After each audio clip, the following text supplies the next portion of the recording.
Assalamu alaikum.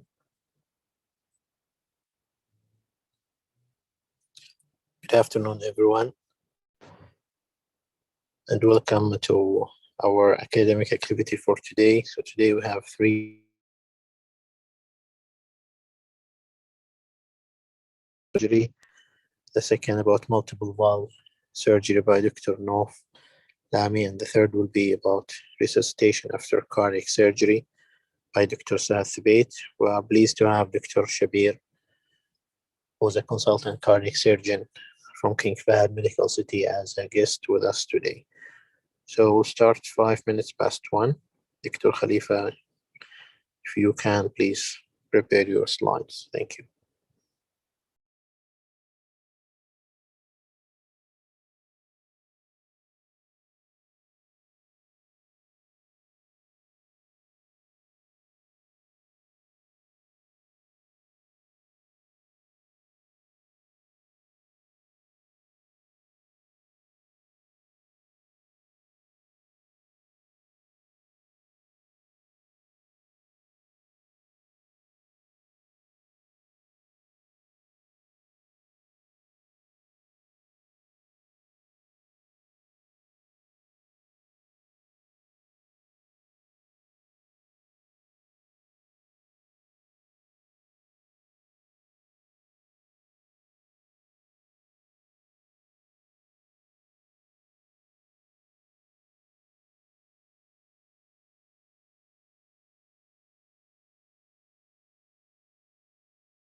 Assalamu alaikum.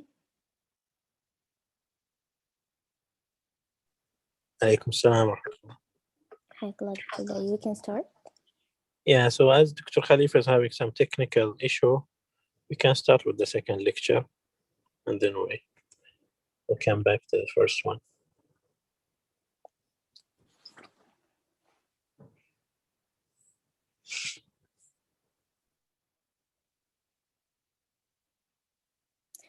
Should we wait for Dr. Shabir or he's around?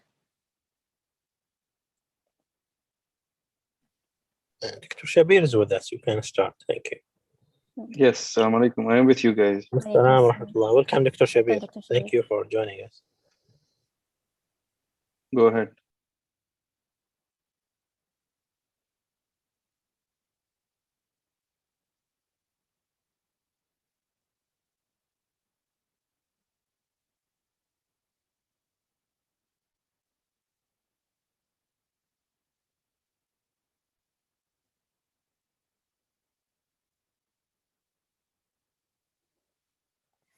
So, Bismillah ar-Rahman ar-Rahim. This is Noor Lami, cardiac surgery resident from MCC, Medina Cardiac Center.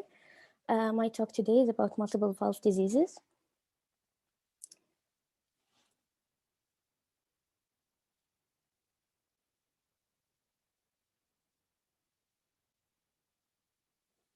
So for introduction, multiple valve disease is a combination of stenotic or regurgitant lesion occurring on one or more cardiac valves. On the other hand, mixed heart valve disease is a combination of stenotic and regurgitant lesion on the same valve. These are highly prevalent condition, yet there is only limited data on the literature and current guidelines to support and guide the clinical decision making.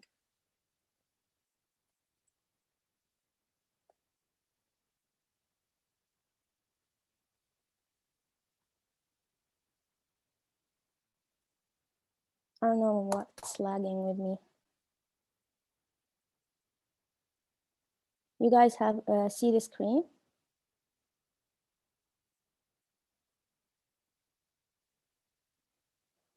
So statistics in the Euro Heart Survey, multiple valve heart disease as defined by at least two moderate valve heart disease was observed in the 20% of patients with native valves.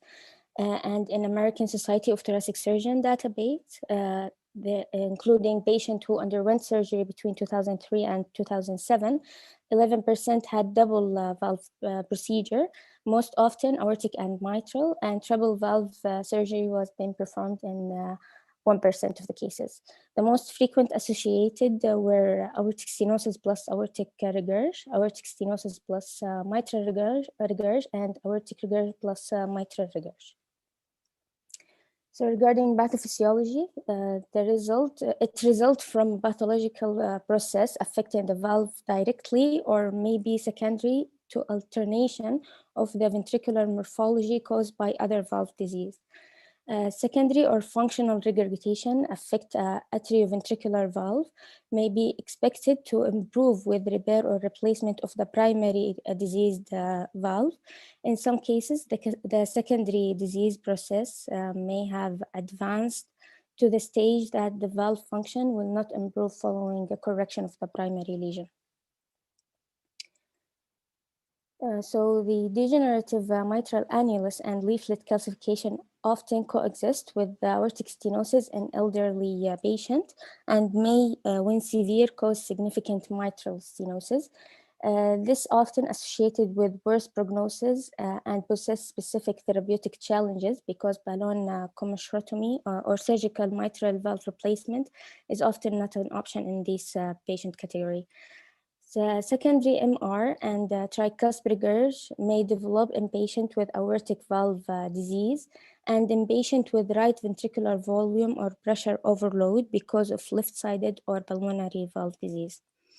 And insignificant pulmonary regurg is unusual, but it's occurred with pathogenesis including endocarditis, carcinoid disease, and rarely left-sided valve heart disease-related pulmonary hypertension.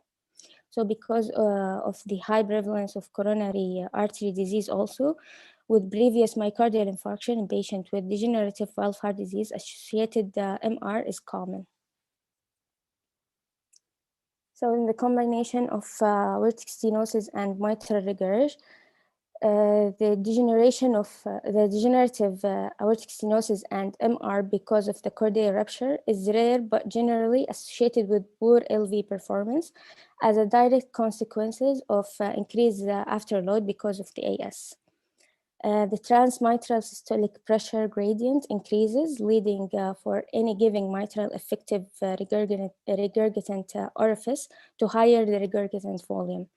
So the presence of significant MR may decrease the flow across the aortic valve, resulting in a state of low flow, low gradient aortic stenosis, and yield its underestimating for the severity of the AS. The quantification of the aortic valve calcium score by CT may be useful to differentiate true versus pseudo-severe aortic stenosis in these patients. And the long-standing increase afterload resulting in hypertrophic remodeling, dilatation, or dysfunction of LV is the hallmark of severe AS may be not prominent in these patients. So secondary MR may develop as a result of leaflet tethering and mitral annular dilatation.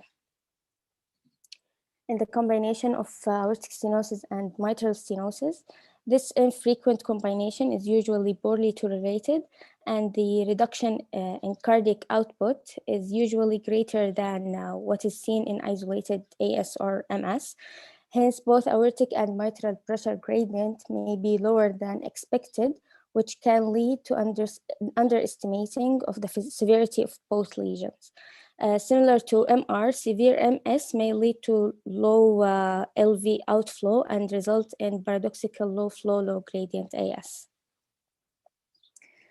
So in the combination of AR with MS, preload is increased by AR and decreased by MS, and lower LV volume compared with the isolated AR.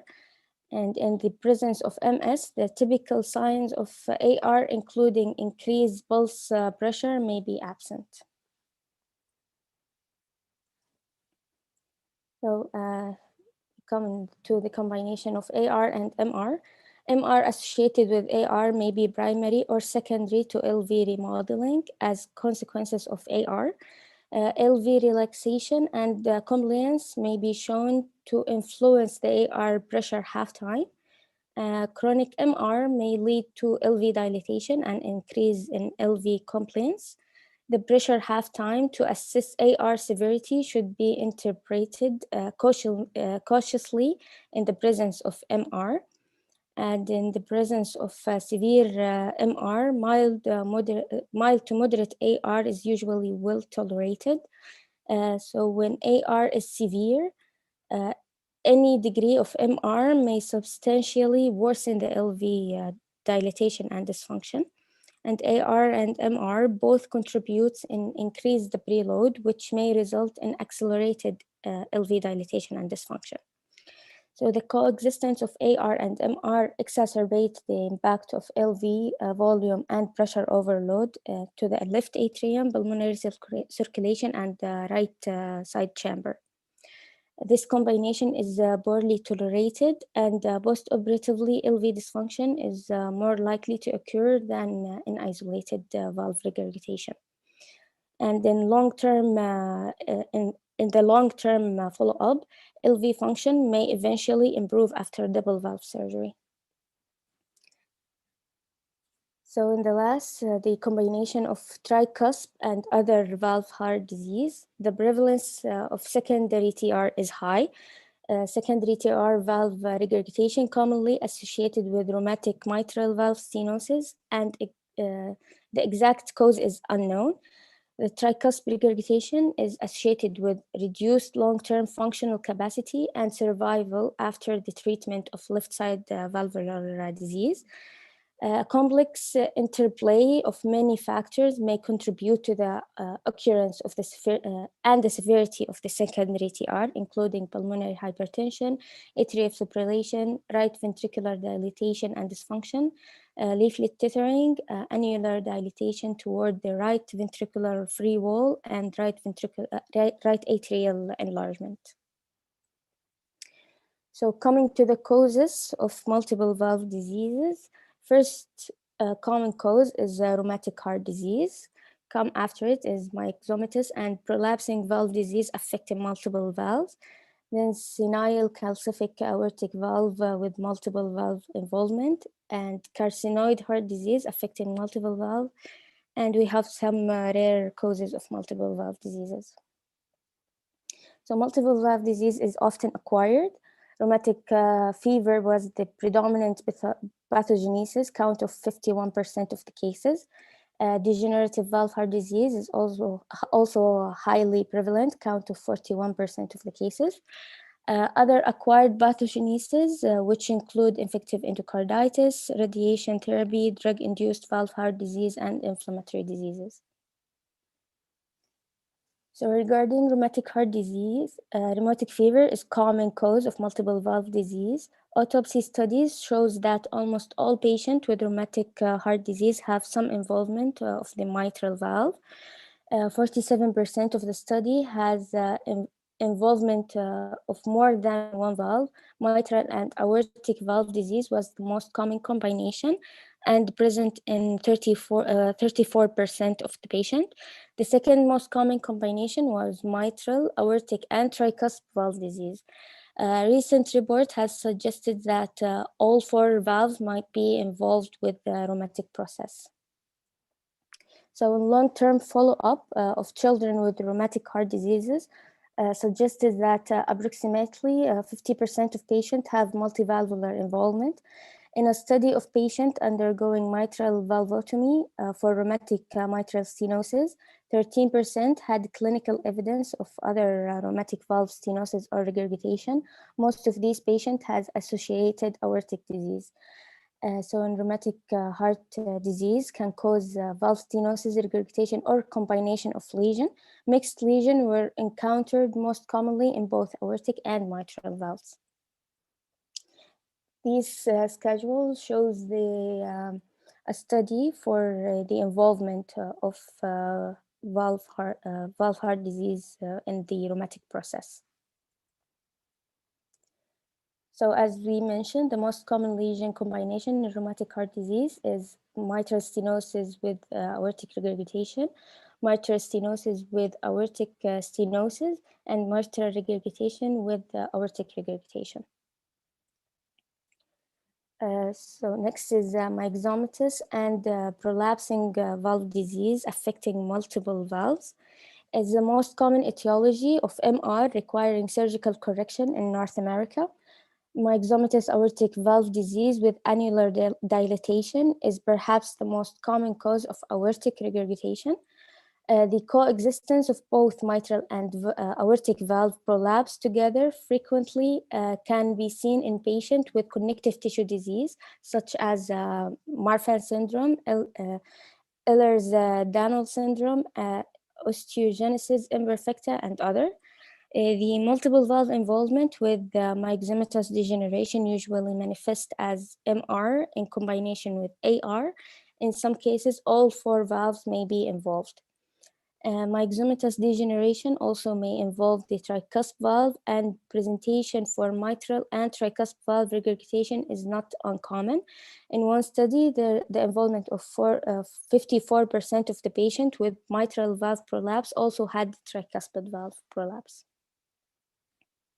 Coming to the senile calcific aortic valve disease with multiple valve involvement.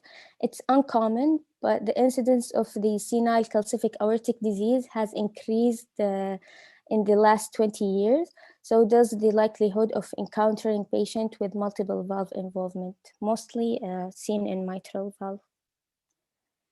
So the pattern of multi-valve involvement in calcific aortic stenosis is aortic stenosis with infective endocarditis of the mitral valve, and aortic stenosis with functional MR disease, and aortic stenosis with calcific mitral stenosis. After that, we have the carcinoid heart disease affecting multiple valve. It developed in about 50% of patients with carcinoid tumors. Patients with primary carcinoid tumors in the small intestines are more likely to have the carcinoid heart disease. And in the most cases, the tricuspid and the pulmonary valve are the most involved valves. This table shows the multiple valve disease in rare causes of multiple valve diseases. Coming to the role of imaging and modalities for assessment of multiple and mixed valve heart disease. First is Doppler Echo, and it's the cornerstone of the diagnosis of multiple and mixed valve heart disease. It allowed the establishment of pathogenesis, mechanism, severity, and the progression of each valvular lesion. It's critical to determine the indication and the timing for surgery and the likelihood of successful repair or replacement. The hemodynamic consequences of multiple and mixed valve disease on blood flow, ventricular size, and function may affect the echo diagnosis. This schedule shows the caveats of echo in the presence of multiple valve or mixed valve lesions. As in here, we see the association between aortic stenosis with the aortic regurgitation and the significance of the echo and the aortic stenosis in the combination with MS and the MR. Same here with the combination of aortic regurg in the presence of AS or MS or MR. And this table will show the diagnostic echo and the present combination of MS with AS or AR and MR, and so for the MR with the other valve lesions. Next modality is cardiac cath. It's currently recommended in situation where non-invasive evaluation is inconclusive or does not correlate with the clinical findings and remain commonly performed in patients with multiple valve heart disease. The limitation of cardiac cath include that cardiac output assessment by either the thermodilution or the Fick method, which is essential for Grolin formula, may be inaccurate in patients with severe TR and among those with low cardiac output. And the second limitation is because of the right heart flow is not equal in the transvalvular flow in patients with mixed aortic and mixed mitral valve disease. The Grolin formula is inaccurate and should not be used in this setting. Other modalities, including the three-dimensional echo, stress echo, multi-detector CT, and cardiac MRI. So for surgical method, regarding the combination of aortic replacement and mitral replacement or repair, the aortic valve is exposed first, but usually the replacement for aortic valve come after the replacement of mitral valve repair or the insertion of the mitral prosthesis. The suture placed in the portion of the aortic valve annulus that is continuous with the anterior leaflets of the mitral valve. Pull the anterior leaflet superiorly toward the left ventricular outflow, hence for the exposure of the area as viewed through the left atriotomy. So it has been shown that the subsequent replacement of the mitral valve usually reduce the aortic annular diameter by shortening the circumference that is in the continuity with the attachment of the anterior mitral valve leaflets. So if the aortic annulus is small, it can be enlarged with the pericardial patch. This technique may increase the diameter of the annulus to 2 to 4 millimeter or more. Another maneuver to accommodate as large prosthesis as possible in the aortic position is to place the necessary suture in the mitral valve and for repair or replacement, but not secured the mitral prosthesis until the aortic valve is implanted. And in patients with annulo-aortic ectasia, the mitral valve sometimes can be visualized and replaced through the enlarged aortic annulus.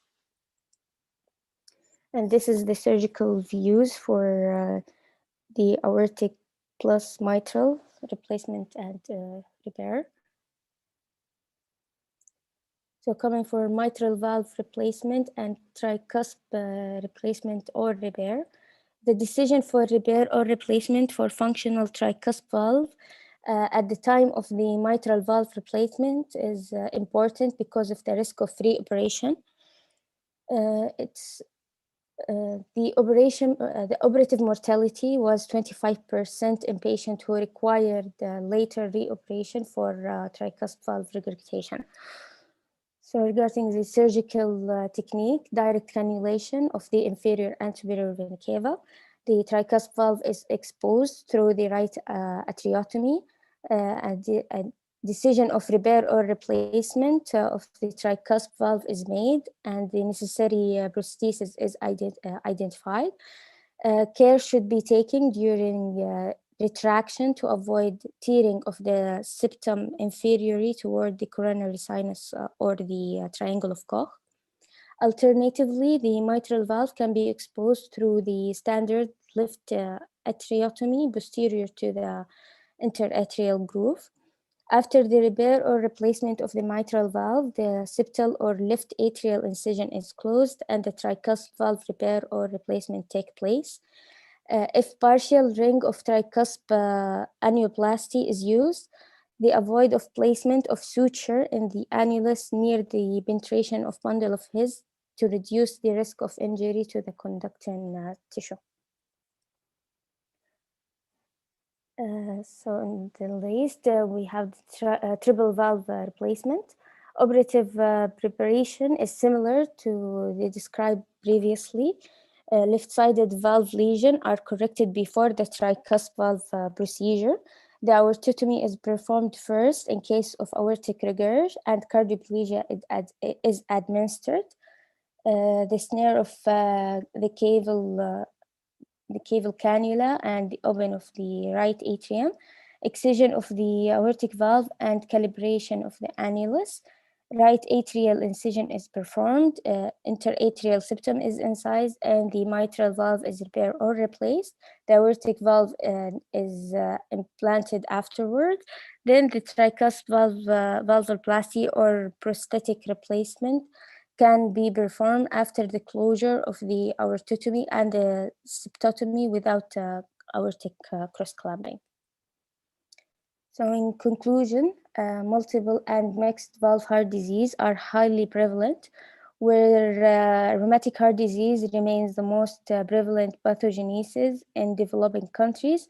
Degenerative pathogenesis are more prevalent in industrialized regions. Hemodynamics interaction may alter the clinical expression for each singular lesion, and the clinician should be aware of this interaction that may impact the diagnosis. Patient with multiple or mixed valve heart disease should be followed in the heart valve clinic. A case-by-case therapeutic management strategy should be made by a heart valve team, taking into account multiple factors, including the severity of each single valve lesion in individual risk profile, and increase the long-term morbidity or multiple prosthesis, and the nature of history of each valve lesion in if left untreated. The current and future advance of transcatheter valve therapies are likely to change the therapeutic approach of multiple valve heart disease, but it's currently no evidence-based management strategy in these settings. And these are my reference. Any questions?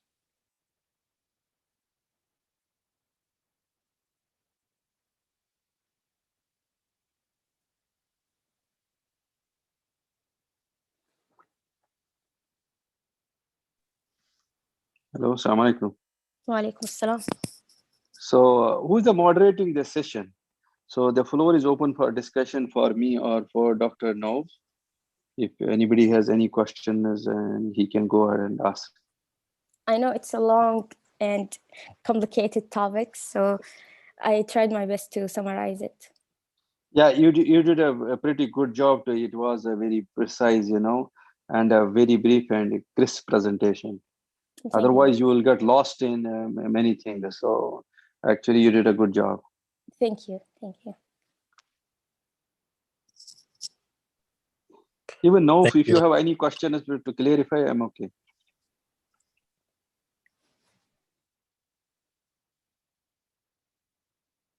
Actually, it just needs more reading regarding the modality for diagnosis.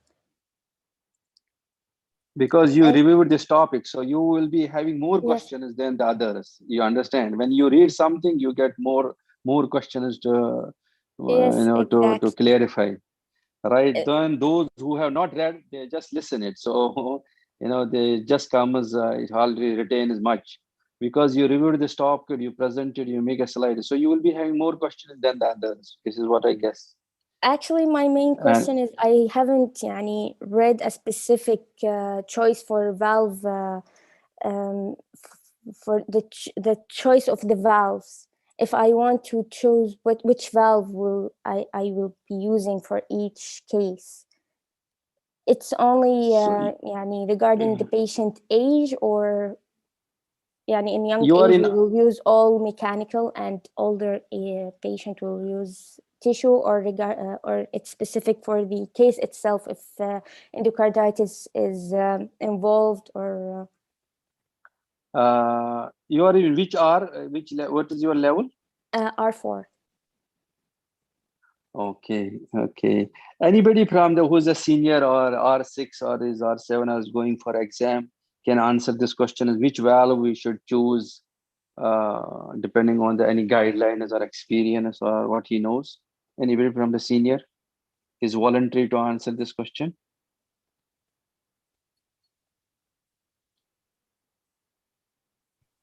Sorry, Dr. Nov, if you can repeat the question again. My question is regarding valve selection, Doctor. Is it only depend on the patient age group or the patient case itself, or depends on which case you will select your valve? Because in the guidelines, it's not that clear. If the guidelines will say for aortic valve, we will use if there is another valve and combination of, or another valve lesion, but it's not clear which valve will I select. Okay, so if you allow me, Dr. Shabir, this is Faisal Shamdeen, R7. Great, yes. Yeah. No, great. Go ahead, yes. So as your question regarding whether to use bioprosthesis or mechanical, is this kind of valve we're talking about? Yes. Dr. Nov? Yeah. So there is multiple factors to be taken into account while choosing valve. First, of course, should be shared decision with the patient. So patient choices is very important on that. Other thing is any comorbidities for the patient, preventing him from taking anticoagulation like bleeding disorders or any history of multiple stroke, for example. The other important thing also is the age of the patient. Above 65, usually bioprosthesis is preferred. Below 65, up to 55, it's a bit complicated. Younger than that, usually is a mechanical valve. option. Also, the lifestyle of the patient, for example, competitive sport, guy or a woman, then again, you don't want to anticoagulate this patient for high risk of injury and bleeding. So this is a general rule, but again, it needs to be individualized for each patient. I hope this answers your question. Okay, yeah, that's clear. Thank you, Dr. Faisal. And better now? Yes. Yes. No, he did excellent. So, like, you know, as per guidelines, if we have a mitral, we have aortic position, okay? Yeah. And we have tricuspid. Tricuspid, mostly you will do like a tissue valve. What most of the time you will. I have hardly done any. Yeah. So this is number one. Unless it's contraindicated, like he cannot take anticoagulation or some other. Sorry, unless there is a contraindication for tissue, we put a mechanical and tricuspid. Usually, it is a tissue valve in tricuspid. So, okay. Now, if you have a mitral is get degenerated very fast. So then the aortic position. So mitral, if the patient is 65 and 70, you just have to put a tissue valve. Even you may not discuss with the patient. So this is general age, as you said, age, you are confused with the age. If you have an aortic position, above 50 years, as per guideline, we are okay to go with the tissue. Okay, then most of the time. So below 50, you should put the mechanical, unless there is a contraindication for the tissue. Okay, unless there is contraindication for the mechanical. Less than 50, put a mechanical. More than 65, put a tissue. In between 50 to 65, depends on the like, you have to, very important is that you have to give a choice to the patient. If he's ready to go for the second operation or percutaneous or waiting for the technology, this is important. But what if it's an emergency, doctor? What is emergency? What if it's an emergency? Like, for example, it's a redo case and it's a young patient, you don't The emergency does not change the type of valve. Why it should change? Yani, if it's an emergency, you will not have the time to discuss the type of valve, right? Okay, now you put a case scenario. Again, I said, yeah, if the patient is 60, 65 years, you go in emergency, you put a tissue valve. Okay. If it is a young, and go put a mechanical valve, unless there is a contraindication. This is very, very important. You cannot, the patient has no choice, right? The patient has a stuck valve and he gets repeated stuck. He has 2-3 times failed and now he is again presenting with thrombosis. Put a tissue valve. So each patient is to be individualized. Okay. Okay. If you have an infective endocarditis, you know which valve to be changed. If young, put a mechanical. Elderly, put. There is no difference between infective endocarditis whether you put a tissue or you put a mechanical valve. Those studies are confusing, but overall, at the bottom line is there is no difference. Okay. Yes, that's clear. Thank you. Okay. Any other questions, like?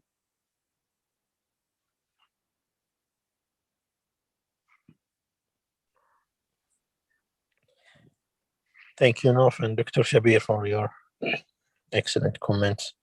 Any other questions for Nof or Dr. Shabir before we move to the next presentation?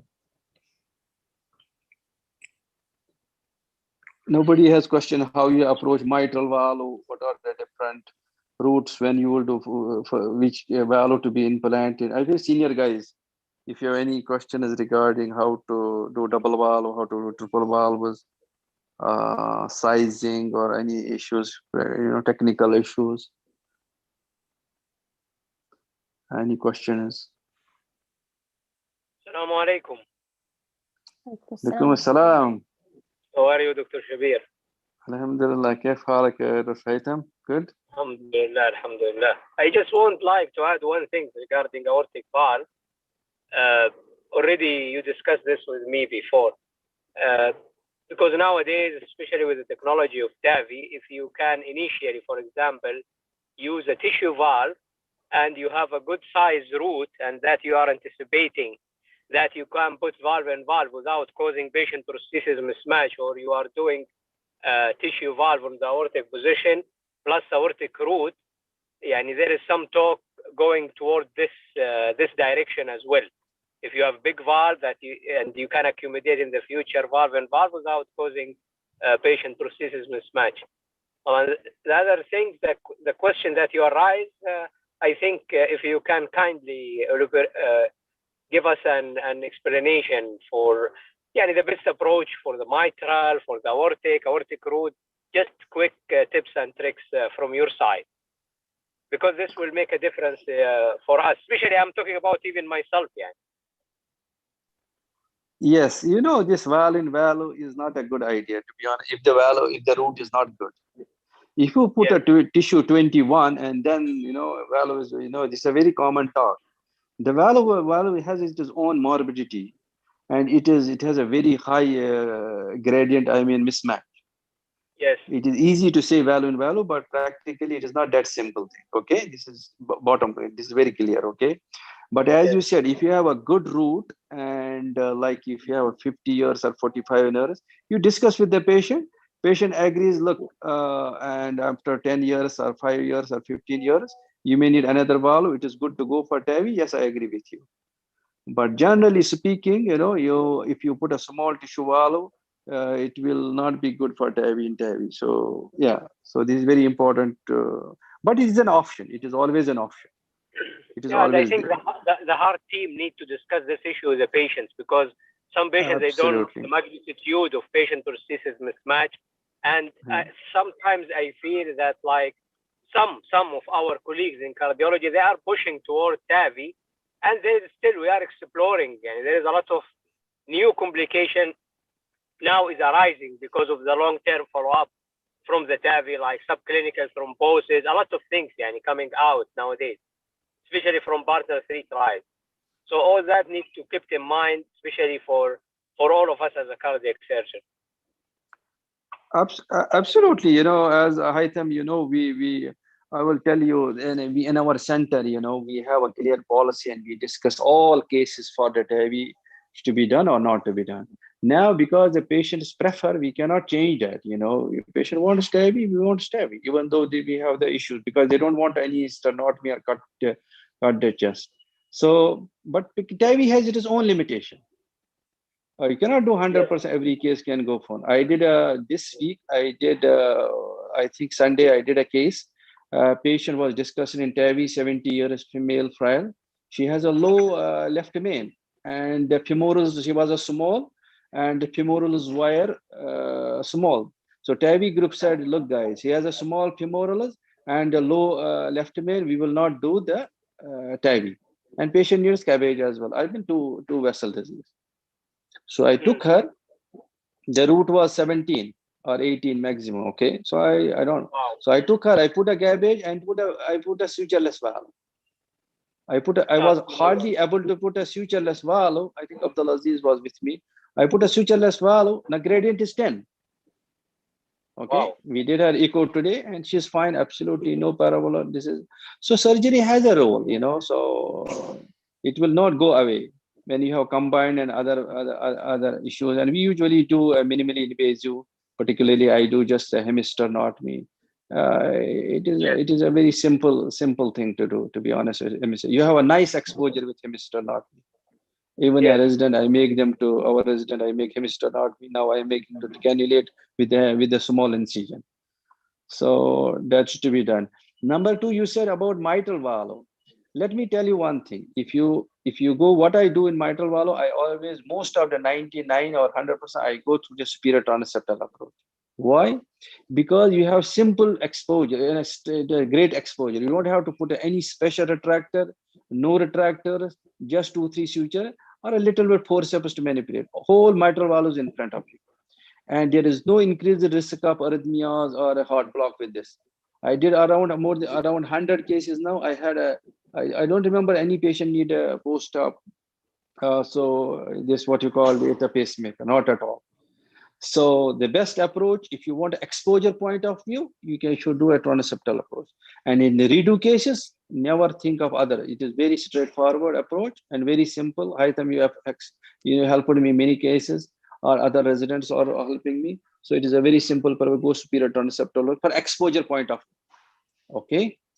And I did yesterday, look, if you have a aortic valve prosthesis and then you redo for mitral valve, trust me, if you go LA, you will hardly see mitral in presence of prosthesis at the mitral position.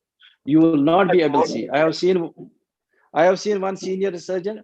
What he did, he went to the left atrium. Then there was a aortic prosthesis. He was not able to see the mitral. So what he did, he removed the aortic prosthesis and then able to see the mitral and then put back the aortic. So what I did, I went yesterday superior transseptal approach, and aortic position was there. I hardly need any retractor. I think Dr. Hassan was with me as a resident and another assistant, and it was a straightforward mitral valve redo in place of the aortic. This is how I do. Okay, and superior transseptal LA does not bleed anytime. No.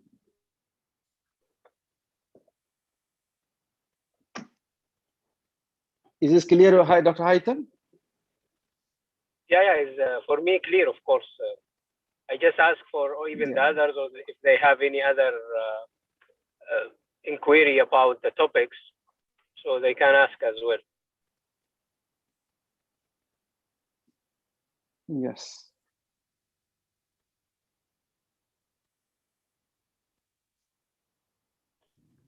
Anyway, second talk is also related to this topic. It's a redo. So again, a valve surgery. So we can discuss more in next topic also. That is also Yeah, thank you, Dr. Shabir, again. So we'll have a quick break for around 10 minutes, and we'll come back with Dr. Khalifa about reoperative valve surgery.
خليفة.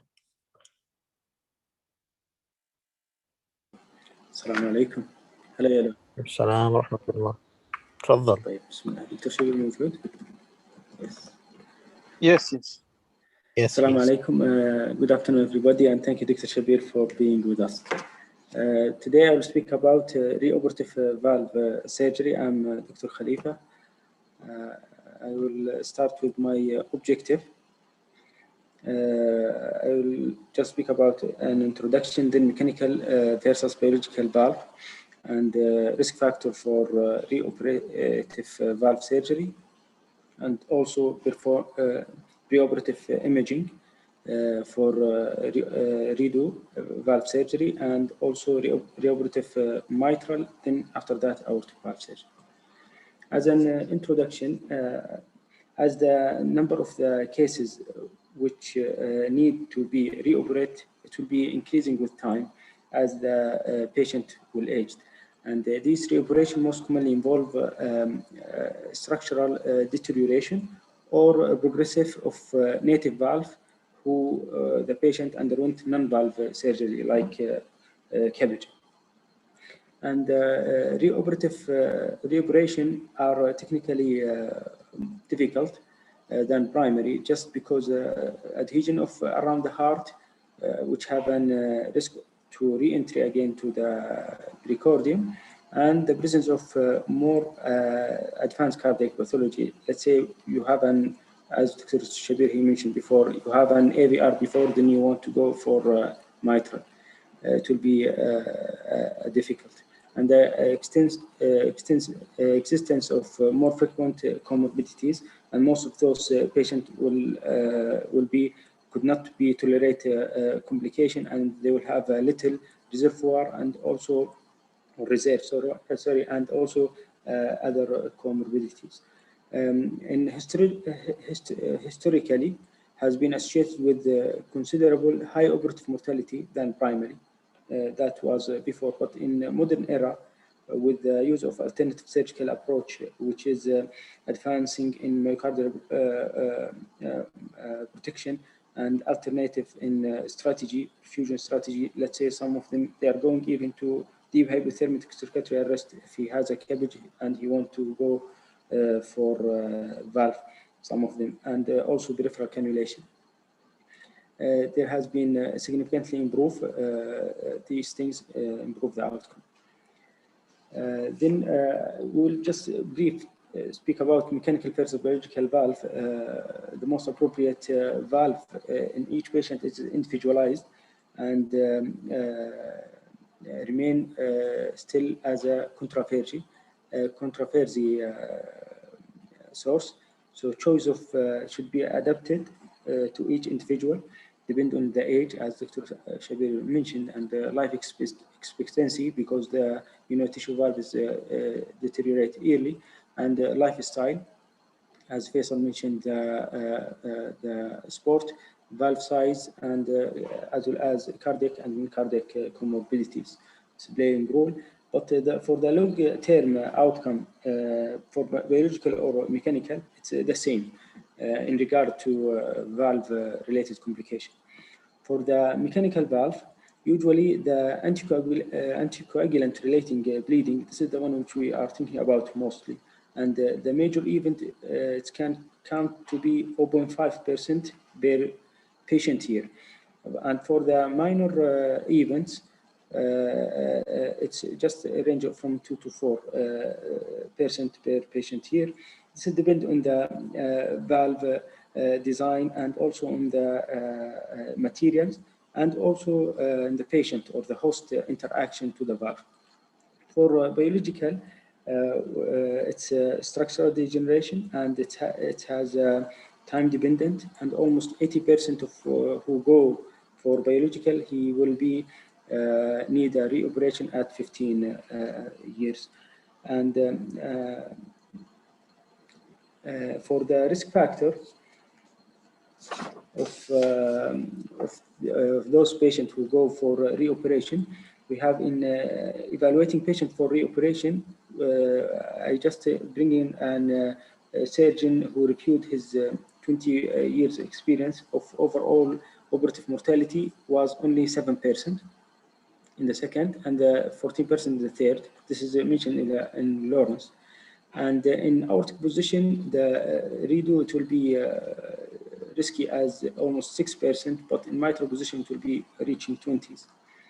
And this is in the case of position of the valve. And for concomitant, for the urgency or early referral of the patient to us, it will be more preferable. As a patient going as an urgent surgery, it carry risk. If he been electively booked for mitral valve pre-operation, he will have only 1.4% mortality. But if he been urgent, 8%, but once reaching emergency, to be 37%. And they are mentioning the re-replacement of prosthesis is depend if bioprosthesis is reaching mortality up to 26, but in mechanical it's reaching up to 8.6. As a conclusion of his review, he mentioned multivariable analysis that significantly predict the mortality where year of reoperation and the patient age and which indication why he come is the valve dysfunction or the function of the myocardium is affected, and also if he has a concomitant CABG also affecting the result, and the replacement valve, is it mechanical or tissues playing role. This is just a table or summary of that: age, ejection fraction, heart failure, presentation and urgency of the surgery, preoperative shock, concomitant CABG, and prosthetic endocarditis, and also surgery for perivalvular leak or thrombosis or dysfunction prosthesis, renal failure or COPD. In preoperative imaging for patients going for reoperation, the modality of choice is CT scan, arising to be a modality of choice to assessing not only the heart location related to the sternum, which is the most worried for us, how much are we away from the posterior table of the sternum, but also through the CT we can decide the graft location if he has a CABG and patency of those grafts. That's why we cannot depend alone on the angio or on X-ray. We should go for CT. So preoperative CT scan will lead to, in 20% of patients, will lead to modification of surgical approach, undergo the redo. Let's say if the RV is distended and adherent to the posterior sternum, it might be burdened to just initiate the cardiopulmonary bypass, peripheral cannulation, before attempting sternal re-entry. So for reoperation of mitral valve surgery, as Dr. Shabir mentioned, the fundamental for mitral valve surgery is exposure. Excellent and consistent exposure of the mitral valve is important. Historically has been exposed through either surgical approach, included median sternotomy or right anterior thoracotomy or left thoracotomy, left thoracotomy, or transverse sternotomy. And I will speak about two approaches, sternotomy and right thoracotomy. Then after that, I have just short videos about sternotomy for mitral valve replacement. Right anterior thoracotomy. For sternotomy, this is the common approach for mitral valve surgery, redo surgery, providing full and adequate exposure. And the risk here, providing full and adequate exposure, especially when there is a concomitant procedure. So we'll go through sternotomy. The known risk of re-sternotomy is injury to the graft or embolism from the graft, patent graft, and also sternal dehiscence, and also excessive hemorrhage and cardiac injury, inadvertent cardiac injury. Let's say like an atrial, because the atrial dilated and thin and adherent to the sternum. And with the 4% incidence of direct complication, sometimes it's even death in the table due to re-entry only. And if there is a patent lemma, and that lemma, it's presumed to be associated with the mortality rate reaching 50%. And previously, the AVR can be difficult exposed, and because it will be fixed anteriorly, and the mitral valve owing to go by anterolateral thoracotomy. Then after that, the right anterior thoracotomy was before one of the first approach to approaching the mitral, and become safe and alternative for restenotomy, and providing excellent exposure with this valve, and with the minimal need for dissection of pericardium. And he will be in supine position with the abduction of the arm, and with slightly elevated the right side. Then you can with TE pre intra-op and pre-op, then you will incise into fourth or fifth intercostal space, right anterior thoracotomy, and providing that you have a basing Swan-Gan catheter there, and you will just dissect the lung and pericardium by electrocautery. Then you will go just anterior to the phrenic nerve, then you will enter the pericardium. And you will do also arterial cannulation. You can do it peripherally through femoral, and venous cannulation also femoral, where the tip of the cannula can be reached to the SVC and right atrium. If you need an TriCast, you will have to have an additional cannula to SVC also. So this is the step. We start with the supine, then drape of the groin for femoral cannulation, pre-op and intra-op TE, basing Swan-Gan, right anterior thoracotomy was made, and chest enter through the bed of the fourth and fifth, adhesion of the right lung to be dissected, and the chest wall, then pericardium divided, then pericardium entered anterior to the phrenic after identify, and then arterial cannulation, peripheral arterial cannulation, and also venous.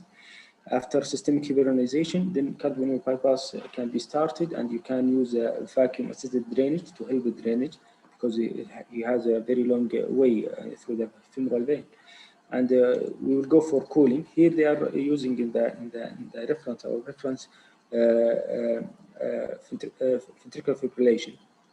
They cool the patient to 28% to induce fibrillatory arrest. If it's induced, will be. If it's not, then you have to use that based Swan-Gan and to raise the heart rapidly and to fibrillate. And you have to, through this surgery, you have to avoid the left ventricle to be ejected. So you have to keep it empty. And at that time, if there is no AI, you can work without even aortic cross clamp. And you will dissect intra-atrial, which is Sundergaard groove. You will enter you will retract the right atrium, and you will find the Sundergaard groove here. You will dissect by 1 centimeter deep, and till you reach to the left atrial wall. Then you will put the burst suture in the undissected wall through that, and this is in the sagittal view. You can see how you are approaching the mitral through Sundergaard groove.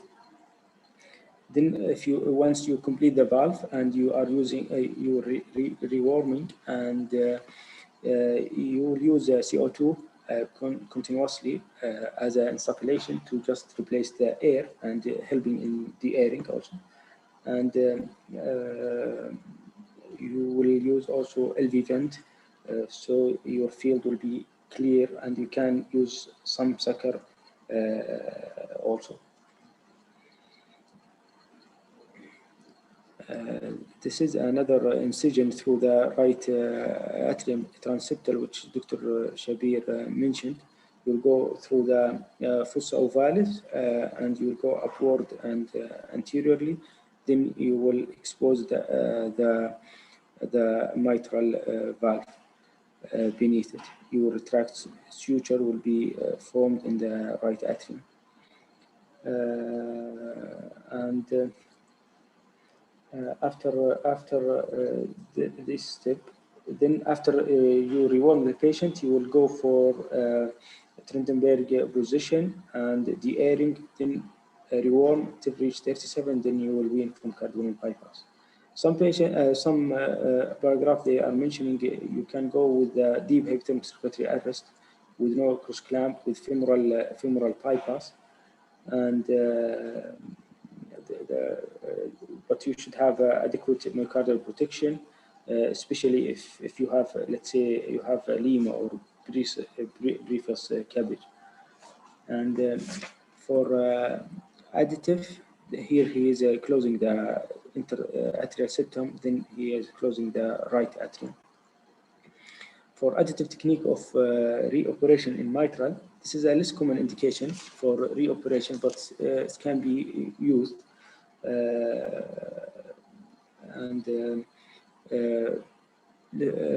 But one that can be challenging is a periprostatic leak. If we have periprostatic leak, this is the indication for replacement. Then the incidence of rate ranging from 0 to 1.5 per patient year. And more commonly, it's happened in the mechanical valve due to difference in suture technique for each and sewing ring characteristic, and also depend on the regurgitant flow crossing the perivalvular area. Because this will lead to hemolysis and endocarditis, and this will lead us in how to deal with this perivalvular leak area, either by closure or by device closure or by direct repair or bridget suturing, and if it's the size of defect is very big, and you can use even bovine pericardia to cover the area. If you have significant dehiscence then and the valve dysfunction, you have to remove the valve and replace it. There is also one technique, an additional risk of operative mitral valve replacement is an atrioventricular disruption, which is removing the original valve sewing ring. So we have to remove the original sewing ring and remove excessive tissues, annular tissues, and maybe disruption will occur. So at that time, sometimes you will leave the ring, previous ring, and you will go for the new annular annulus for suturing. This is skirt, which was speaking about if you want to augment you don't have enough annulus and you want to augment the annulus with the skirt.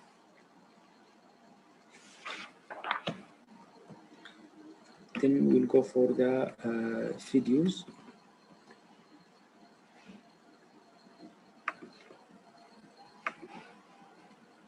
This is the pre-operative echo showing severe mitral regurg. We cannot. Sorry.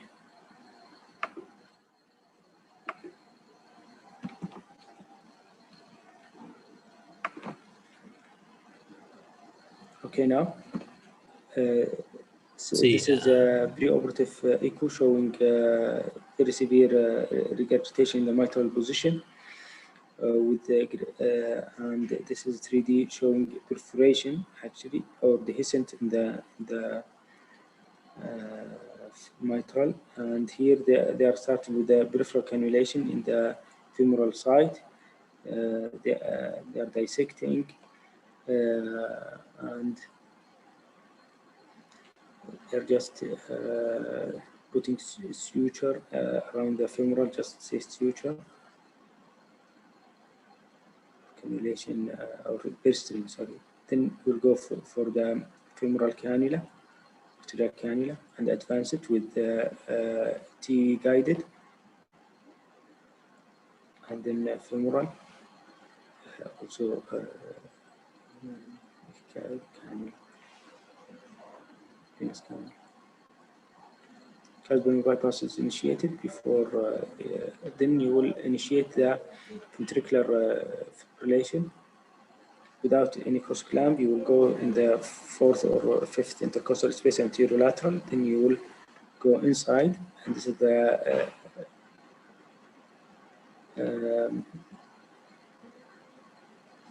he's going also in fibrillation.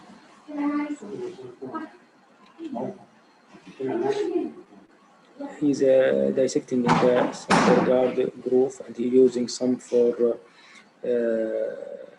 return the blood to the pump, and he is dissecting more till he reach the left atrium, and he is retracting.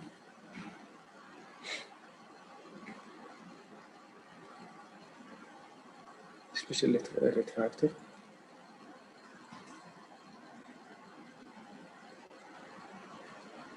Now he is examining the mitral valve.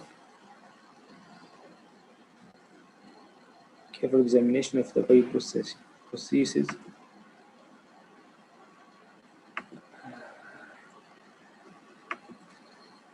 Confirm the presence of significant tear in the anterior. So it's a prosthetic leak and degenerative leaflet. So it was not dehiscent, it was a perforation. Then you'll try to remove the ring, even if you notice he is cutting in the ring itself, just to avoiding the atrioventricular dehiscent, which is a very disaster complication. Then is dissecting also.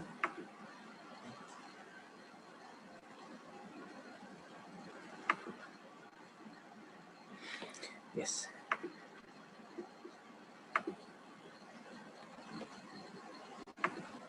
Khalifa. Yes. Dr. Khalifa, how are you? تفضل دكتور. Allah يسلمك. Do you have the video of Dr. Shabir for the redo surgery? No. Just if you are in YouTube, let me check it. I will send it in the group. It is very concise with all the steps. I think 5 minutes or 3 minutes. It's very, very nice. If you have it, just share it.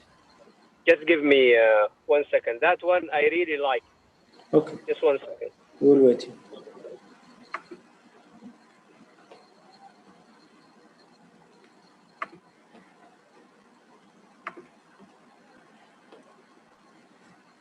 We'll wait, Dr. Haytham, while that we are seeing the videos. He's now applying suture, ventricular atria, and after that, with Bridget, after that he will put the mechanical valve, I think.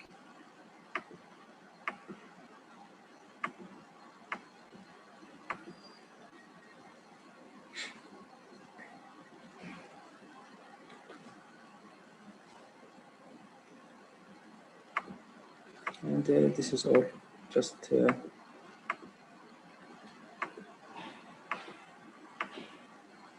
he's sewing and testing everything, and he putting the LV pin back to the LV through the mitral. We'll go back to our presentation.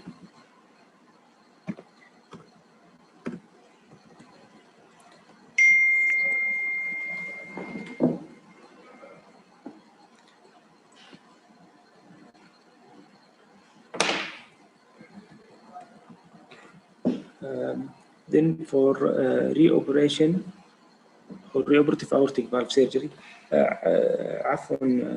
can anyone open the videos which Haytham sent in the group? Because I will go through the slides but, during that.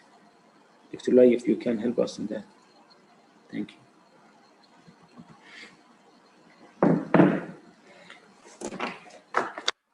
For reoperative aortic valve surgery, historically, aortic valve surgery typically involved the placement of mechanical valve before, which isolated aortic valve replacement unless the patient was contraindicated to anticoagulant or inability to monitor BTA level or whose survival was limited and more dependent on non-valve related issues. And in recent year or modern era, however, the use of biological valve in the aortic position has become more common, especially with the TAVI technology and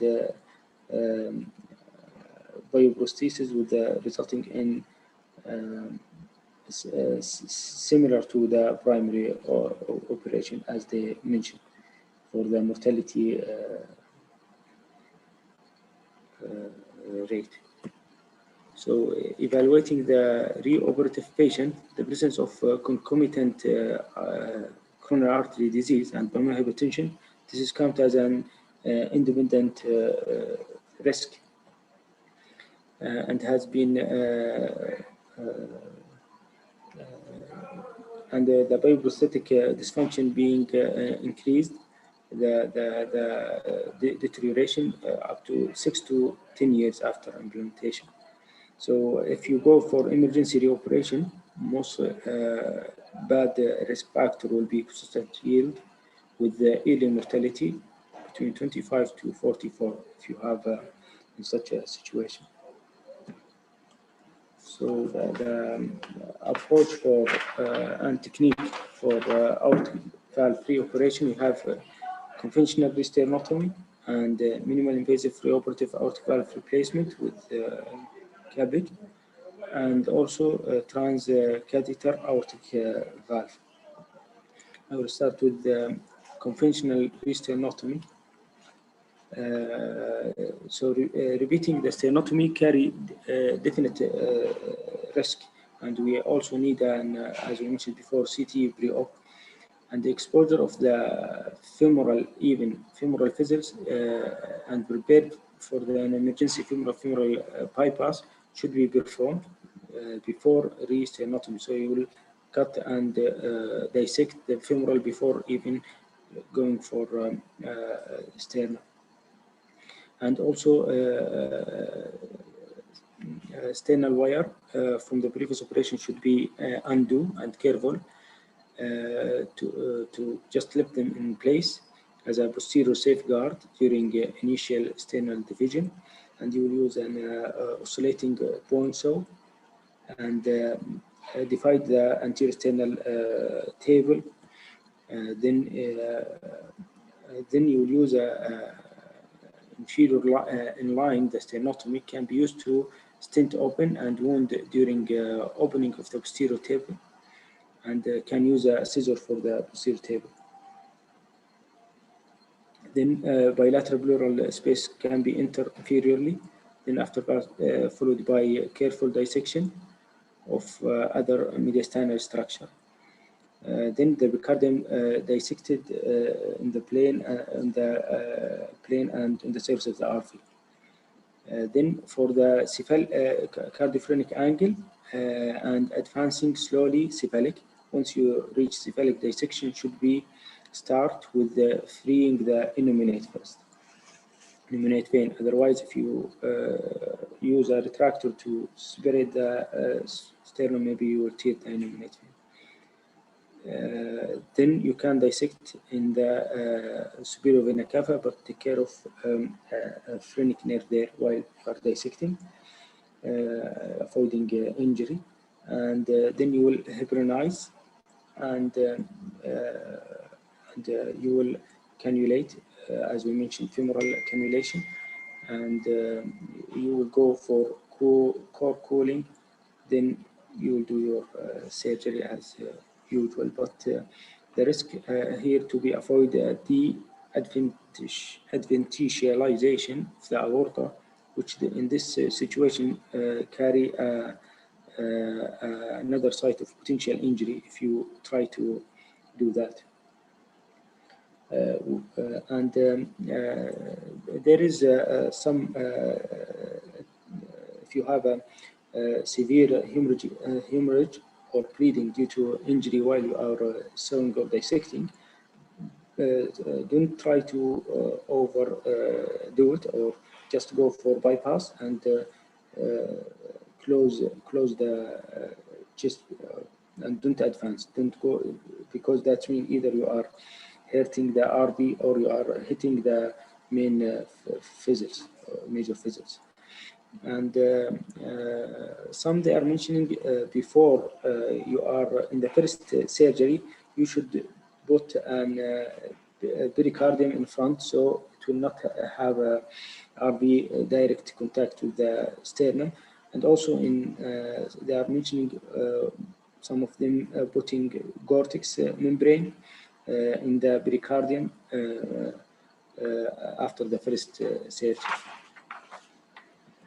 For the minimally invasive reoperative aortic valve replacement, only the partial upper sternotomy, which Dr. Shabir mentioned about, the previous sternotomy incision is exposed to the third or fourth and space.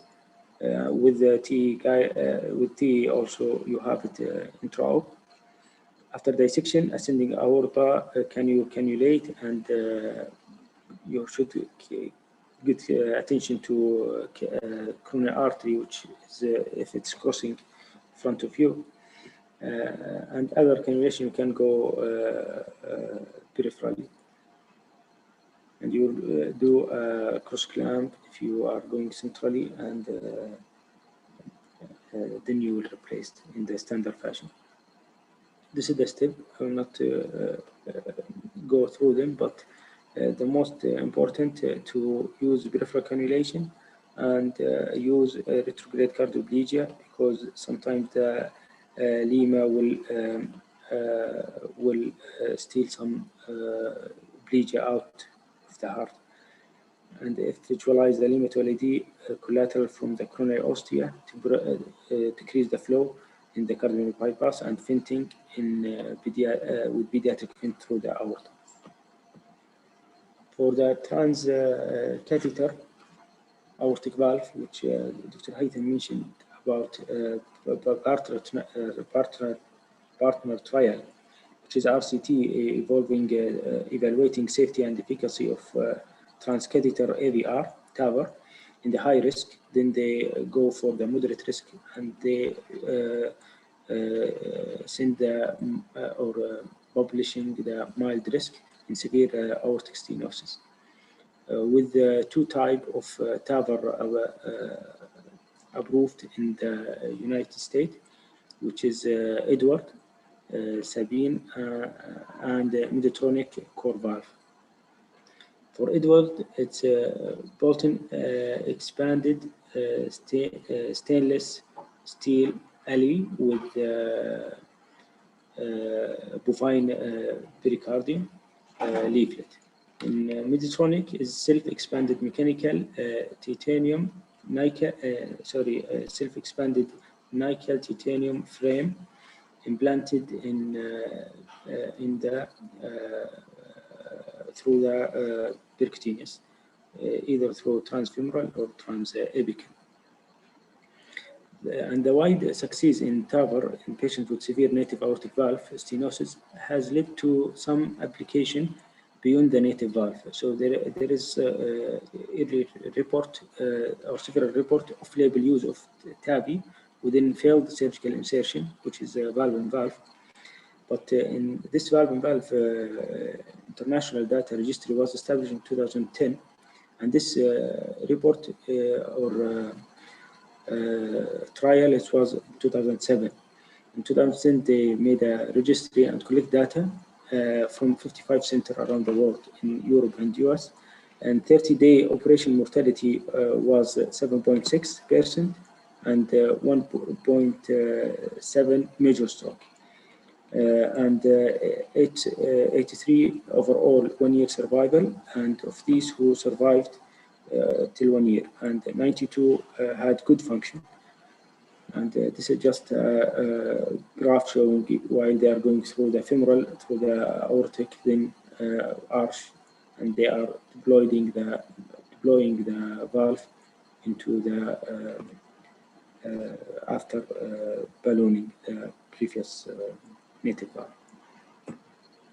For TAVI registry reporting high device malposition rate up to 15%, and 3.5 rate of osteocoronary obstruction, and also 28% rate of post-procedural high gradient.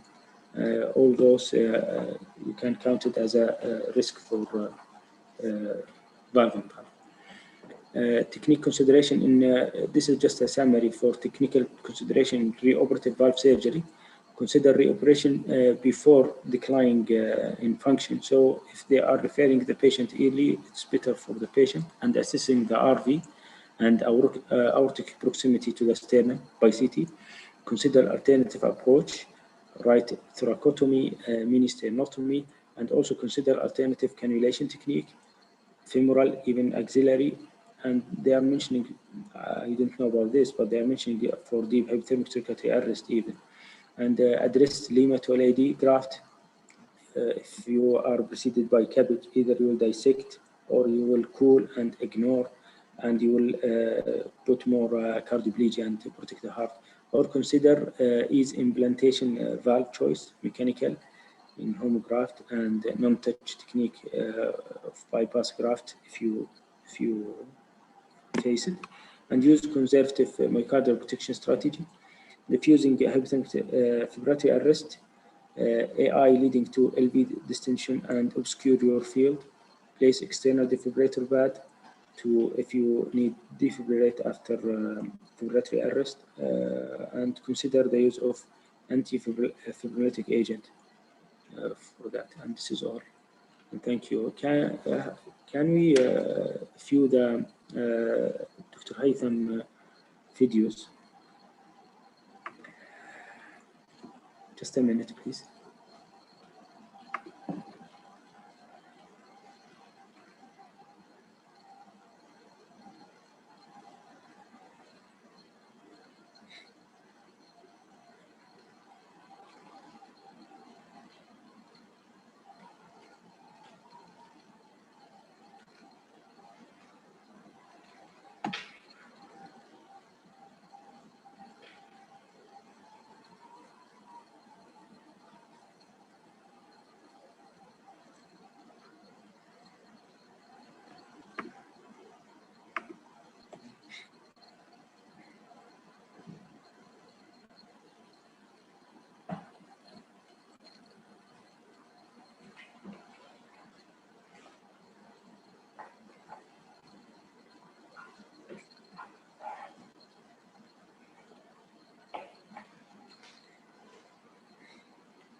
I'm trying to open, but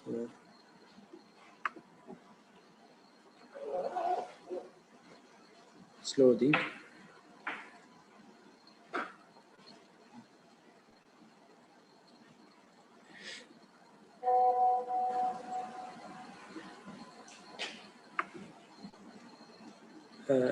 عفوا دكتور هيثم, are you around?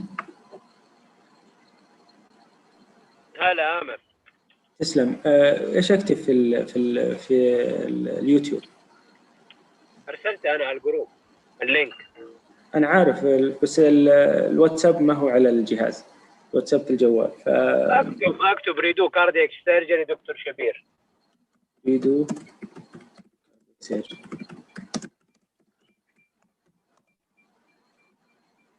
The Dr. Shabir, I think he's around, so he can. Yes. Redo cardiac. Redo mitral, right? Shabir Shah. Redo mitral valve surgery. Shabir Shah. Redo mitral valve. Shabir Shah. Dr. Shabir Shah. Shabir Shah. How many minutes? You mentioned 8 minutes? Okay. Yeah, we'll go fast. I will just explain if you are quickly. Yalla, otherwise, just a minute. Yeah, I like that video. Usually I watch it before going to any redo.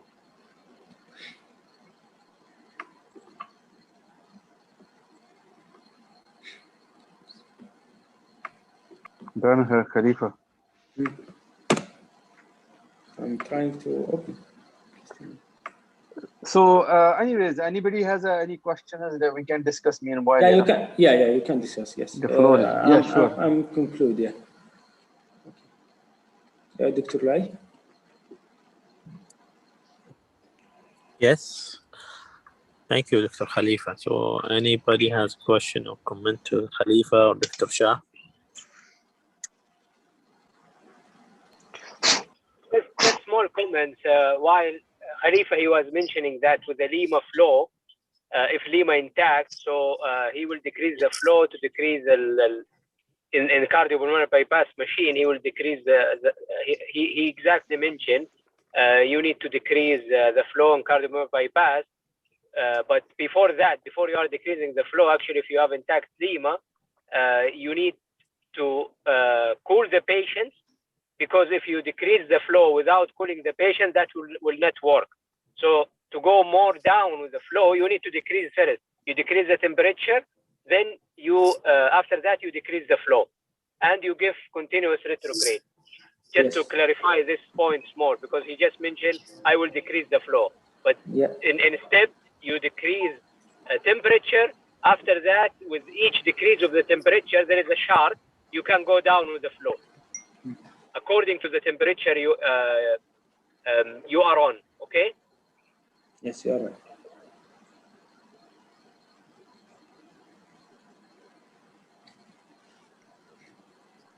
But even with that, you'll be taking a chance on the brain circulation. Yes, of course. So, Dr. Farid, and it is not fixed that if, according to the chart that with like 28, I can go to 2 liter, 1.8 liter, but it will be also risk in the brain perfusion, right? Still, I mean, the risk is still there. I must say I don't know the answer, but you never know for which patient he will have the watershed picture after surgery. If you can avoid that, it will be better. But if you have to, then you have to. And we use that technique a lot. I reduce the flow, and many of my patients, when I'm stuck at 30, Okay. Let me ask you one question, Haitham. How safe what technique do you use to remove the mitral valve safely in redo cases? How safely I will remove the mitral valve in redo cases? Hello? Yes. Okay, first of all, I have to start planning for the surgery, set up for, I will CT all the preoperative measurements. Then the most important things, I need to have good myocardial protection while I'm on cardiopulmonary bypass. Once I approach, I think the answer, I will go, if there is a pledged suture, I will go through that pledged suture, take it out, then remove the mitral valve. Sometimes it's adherent.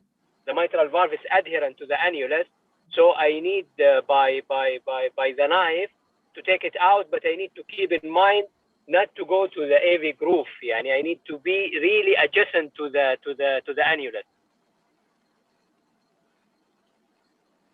I don't know if this is what you meant by your question, or there's something else I'm missing. There's no right and wrong. There's no right and wrong.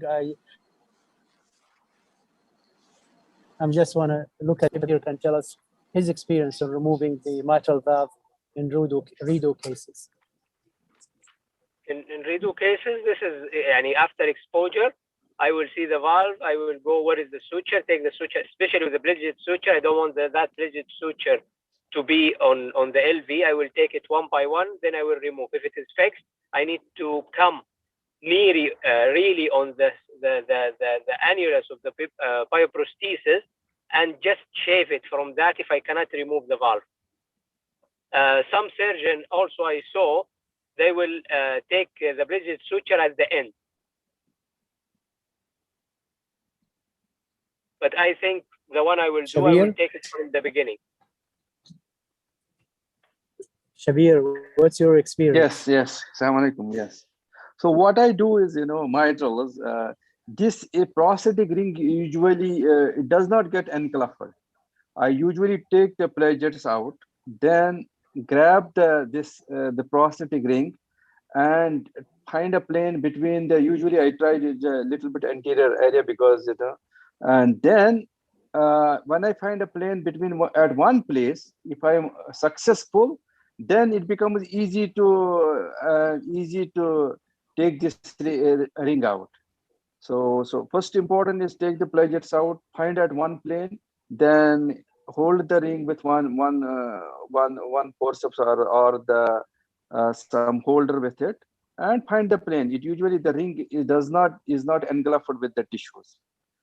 So about this is, I have done all my mitrals like this, and I was successful in taking all the rings. But I have seen when I was working as an assistant or during my junior as a resident fellowship, I have seen the one couple of times the surgeon, the ring, he was not able to, so he left a part of the ring. So he was a little bit scared. So he left the part of the ring adherent to which was, there was a tissue on it. He left it inside it. So he didn't take it. So, but I do all the time. I take all the ring out, or the whole process is in one go. Thank you.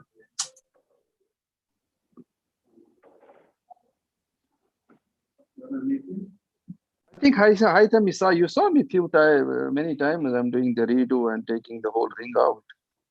Yeah, I guess. This is the same. Okay. Yeah, first taking the bridges out. I assist you.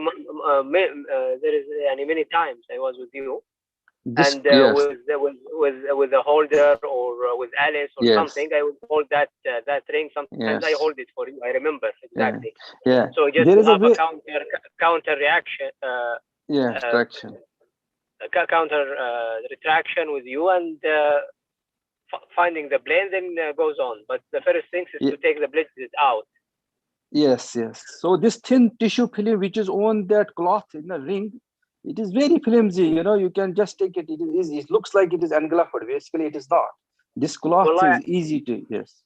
With you, I saw a couple of, I was with you. It was really like 5 minutes, the valve is out. But I saw also in other places, I was assisting, it was really stuck, and the surgeon needed to use the knife on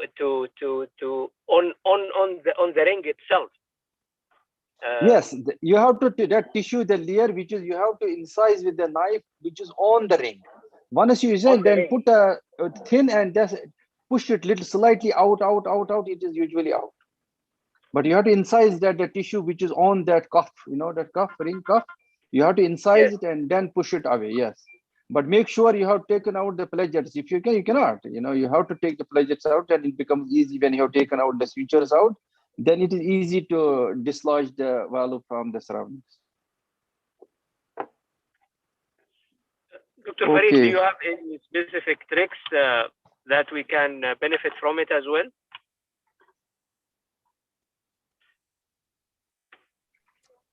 Yeah, I use a stepwise. So I try to remove the plagiaries, and then kind of bluntly remove the annulus. But if it's stuck, and sometimes it is, I would use a knife, but I would not use the knife on the edge of the prosthesis. Actually, I go right through the prosthesis, leaving the cuff behind. And by doing so, I make sure I don't injure the annulus or the what beyond the annulus, like the coronary artery or something like this. But I agree. I think I try to be as safe as possible with these. Thank you. Thank you, Dr. Shabir, as well. Are we going for next presentation, or you want to play this video, and it is up to you guys? We can go for next third presentation. We can review the video. Okay, go ahead. If we have some time. Okay, it is up to you guys if you want. And you will comment, Dr. Shabir? Yeah. I will. There is no voice, so yeah, go play, and I will.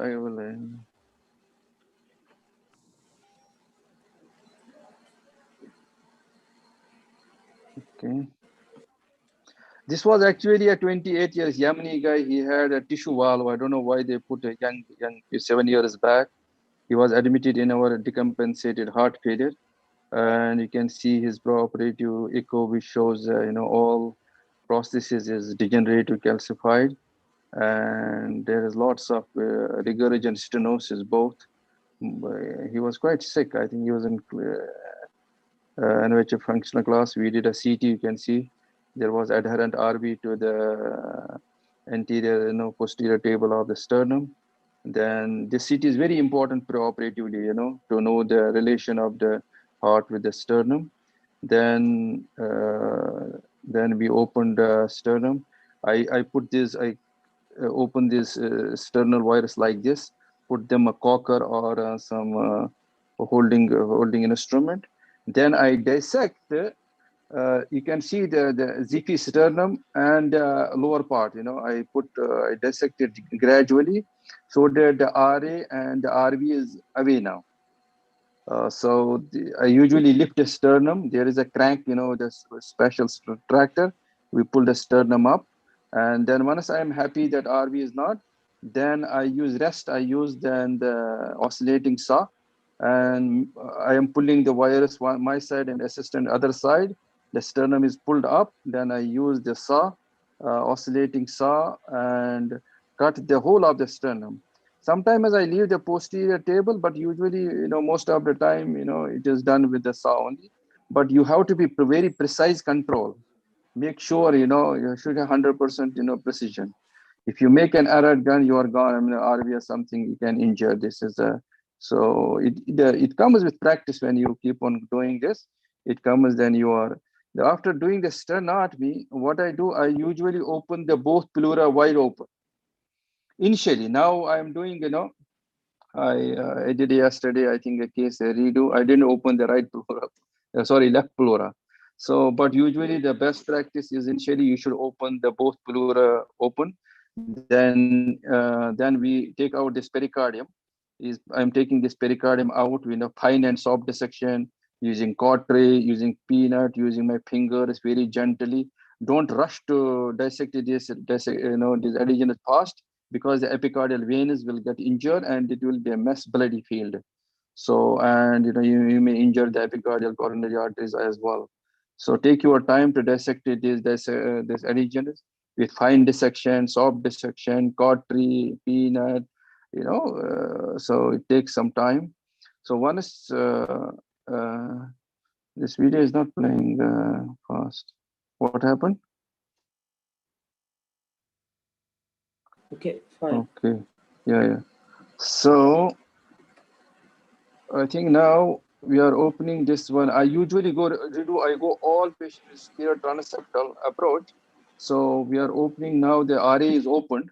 Now we are opening this the roof of LA and the septum.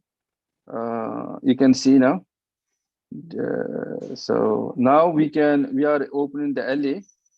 And once you open the LA and you lift the anterior part, your prosthesis is in front of you. You can see. So I put these retraction sutures, I put a 3 pledged suture. This is the middle one. Now I will put one on the top and one on the bottom. So 3 retraction sutures are enough. And yes, this is the top retraction suture. So 2 retraction sutures are done. And now I will put the bottom retraction suture. So these are usually 3 retraction sutures are enough. And now we can, after putting the third one, which is near the IBC or lower side of the septum, I mean on the feet side, then then we will go to the then we'll go the explantation of this we will explain this processes step by step. As Dr. Farid was saying, you guys have to be very careful. You should not open and damage the you should not go outside anytime in the heart or injure the circumference or injure the conduction. This is a very step by take your time. But this is anteriorly, as I said, I do first anteriorly. Once I am happy with the anterior, then I go the posterior part. As you go again and experience, you change your tricks and tip. You learn yourself how to do it. So initially I was taking with this tissue around the processes. Now I'm finding it. You can see how the valve is looking. Imagine this is the lots of calcium on the processes. It is all valve is gone basically. Now the valve is explanted. Now I put a 31 ATS mechanical valve. So now it is a routine valve replacement after explantation. So it was a good size 31. We could implant it, and then putting the sutures. You can put the ventricular side plagiaries or atrial side. It is up to you. Then after, we usually use a core knot. I use core knot most of the cases to tie down the sutures because it is very easy, and although it has a cost effective, it is more costly. But you can use a core knot to tie down the sutures. Then check after putting the suture, just check the leaflets are free. They are not, some tissue is not, stuck with the valve leaflets. So when you are happy with the valve leaflets, valve is moving well. The second step is then to will be the closure of the roof of LA and interlateral septum. I close usually with the 4 sutures, a big needle. It is 26, I guess. And then after closing, I close the RA. If it is thick, I close with the same suture. If it is thin, then I close with a small needle 4. Rest of the procedure is the routine. I think that is enough. We can stop this video, I guess.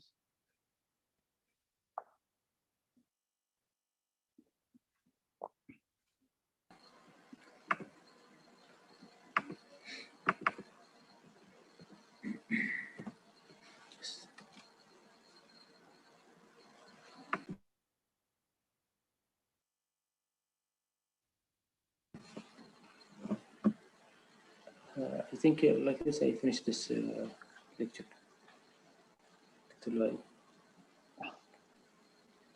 Okay, thank you, Khalifa, and Dr. Shabir, Dr. Farid.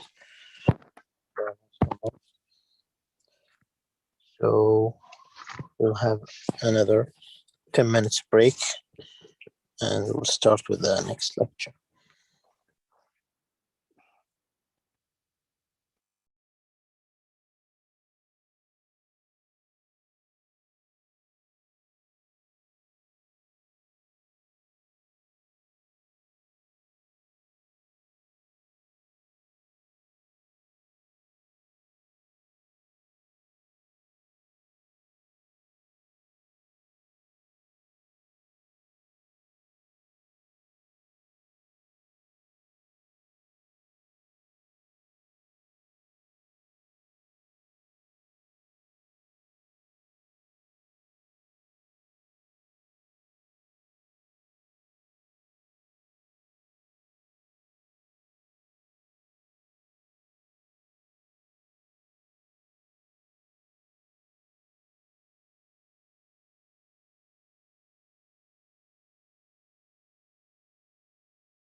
Suha?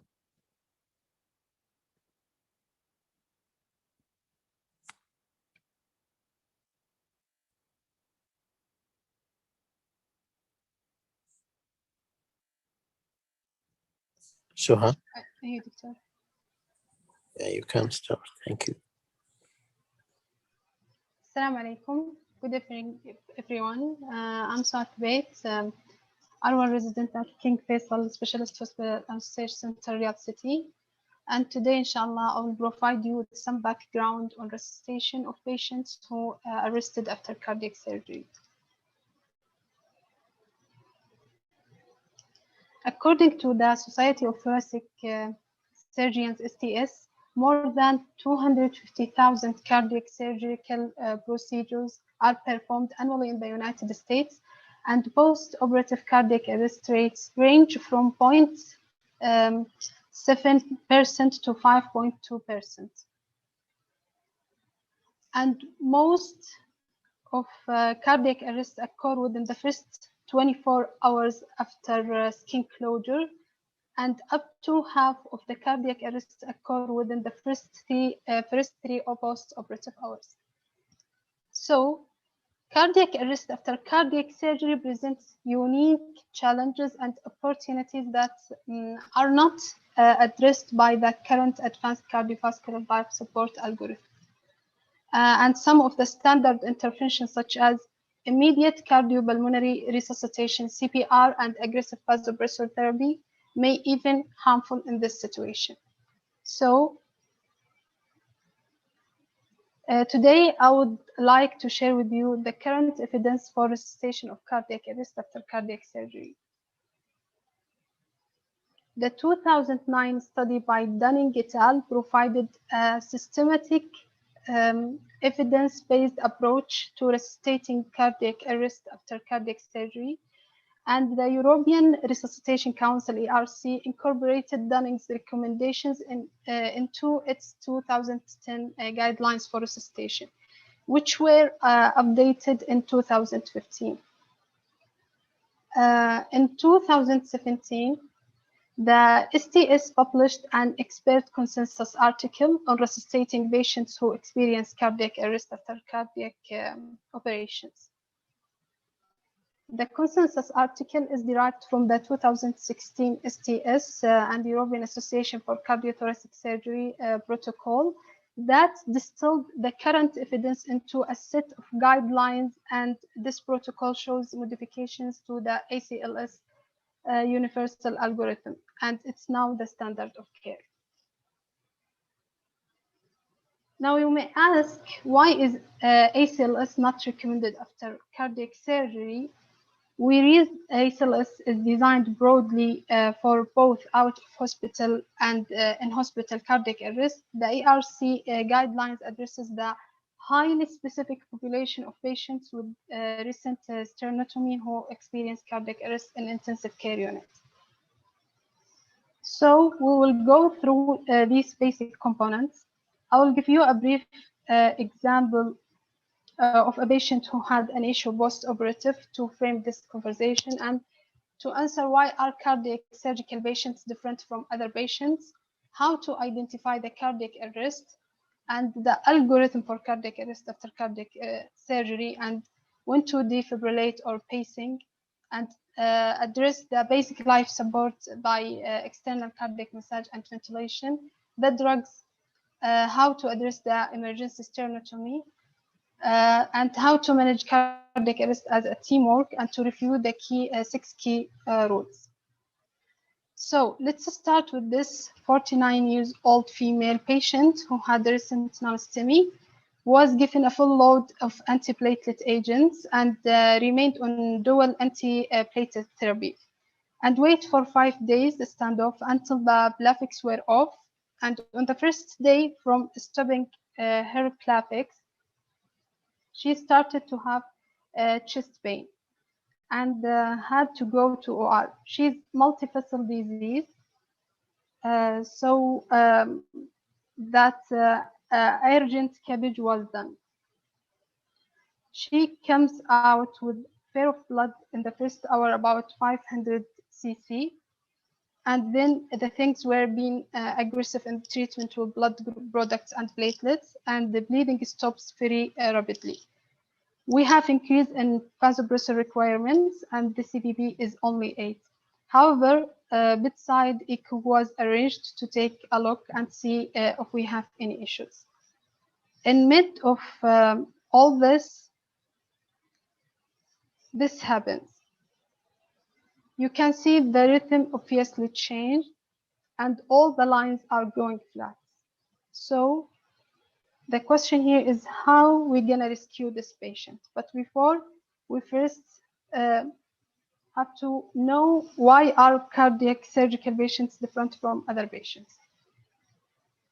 Because it's usually witnessed as cardiac arrest in cardiac surgical patients is something that happens often with the not only ECG monitoring of the rhythm, but likely also some combination of invasive arterial, venous, or pulmonary arterial pressure monitoring. So the arresting patient has multiple systems in place to alert that they are arrested. And it's rarely sudden.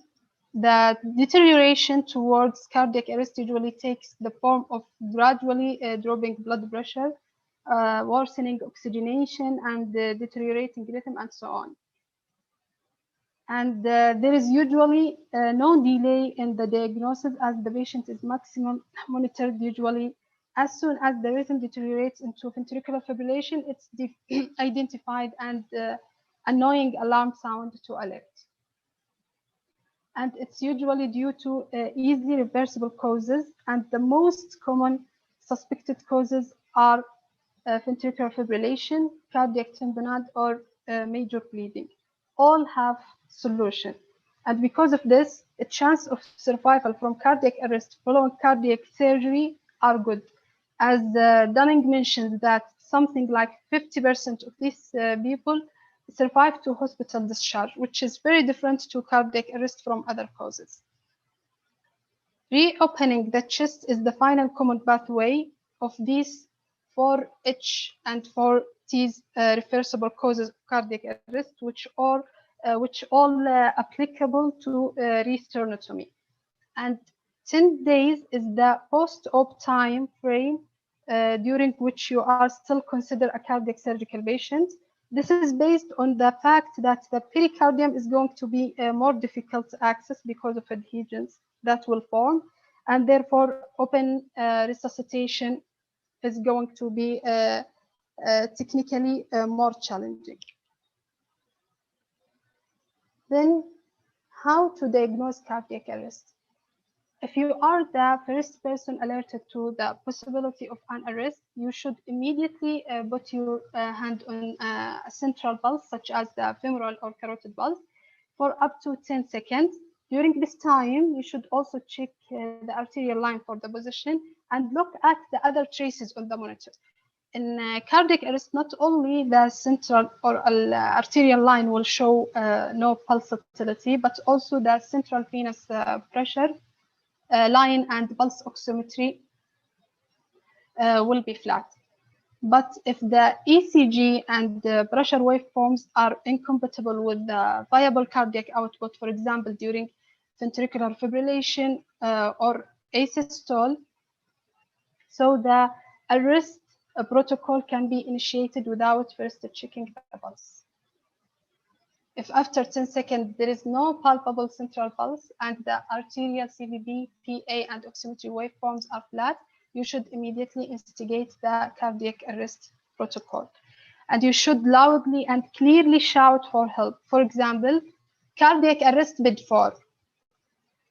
Then, if ECG trace looking like sinus rhythm in the absence of pulsatile traces from other monitoring, should be considered a cardiac arrest. In contrast, if there is a palpable central pulse and if CVB, oximetry, and PA pressure waveforms are present, then cardiac arrest may be excluded and the integrity of arterial line should be assessed. Plus, a non-invasive blood pressure reading should be taken. This is the STS protocol for cardiac arrest in patients after cardiac surgery. We have 3 basic pathways that can occur and lead to arrest, either heart rate too fast, too slow, or ineffective. So we will have ventricular fibrillation or tachycardia, asystole or bradycardia, or electrical pulseless activity. There is 5 things that are different from ACLS. First, stop doing CPR right away and wait. And I will explain why just in a moment. For ventricular tachycardia and ventricular fibrillation, give 3 stacked shocks rather of cycle of shock, drug, and CPR. And stop all drug infusion, and not to use full doses of epinephrine. Finally, get ready to open the chest. What we eventually have is that we're gonna reestablish blood supply to the brain by more effective internal CPR versus external CPR. So for ventricular fibrillation or tachycardia, stand off doing CPR because several case reports and case series they doing CPR in post-operative patients led to significant injury to either RV or grafts or dehiscing the valves. And if you can get shock therapy to a patient rapidly within 1 to 2 minutes and provide 3 shocks with the maximum joules, it actually provides hopefully better chance to retain the spontaneous circulation without doing CPR. The reason being, particularly in post-cardiac surgery patients whose pericardium being invaded and the normal physiology is quite different, and the chance of success to getting this dilated heart back to normal rhythm reduced markedly after 2 minutes. You can see this figure. After the first minute, the chance of success goes down almost 80%, 60%, and once you be in 5 minutes, you will be much less than 50%. So the rhythms amenable to defibrillation are present at 30 to 50% of patients having cardiac arrest. The remainder have rhythm which other rhythm which cannot be treated by defibrillation. Of these predominant rhythms that may be amenable to pacings are severe bradycardia or asystole. So if epicardial pacing wires are in place, you may delay external massage for as long as a minute to maximize the temporary pacemaker output. And how can we achieve that? By connecting the epicardial pacing wires and set to dual chamber mode at 80 to 100 beats per minute at the maximum atrial and ventricular output voltages. If the pacing generator has an emergency pacing button, it may be used. So these shocks and attempt pacing are all measures you take before starting CPR. Now, if the rhythm is pulseless electrical activity, just start basic life support, and if the pacemaker is connected and functioning, then briefly turn off the pacemaker to exclude underlying ventricular fibrillation. So let's summarize what we have talked about. First, make the diagnosis as all the traces are flat, and on the monitor, the VF or asystole may be obvious, and then call the wrists, assess the rhythm, is it PF, asystole, or PEA. At this stage, you haven't started the cardiac massage yet. And if VF, 3 quick shocks given, and the fourth only has about 10% chance of success. For asystole or bradycardia, try to pace them. PEA, just to start basic life support. Now commence the BLS, which essentially means external compressions. But first, assess airway. In the ICU, airway issues may contribute to arrest and must be quickly remedied. Therefore, the second rescuer should address the airway and breathing and should administer 100% of oxygen using a bag valve mask at a ratio of 2 breaths for every 30 compression. This is if the patient is not intubated, but if the patient is intubated, as most of the patients, now the priority for second rescuer is to increase the ventilator oxygen concentration to 100%. So for ventilated patients, the ventilator should be disconnected and the bag valve used.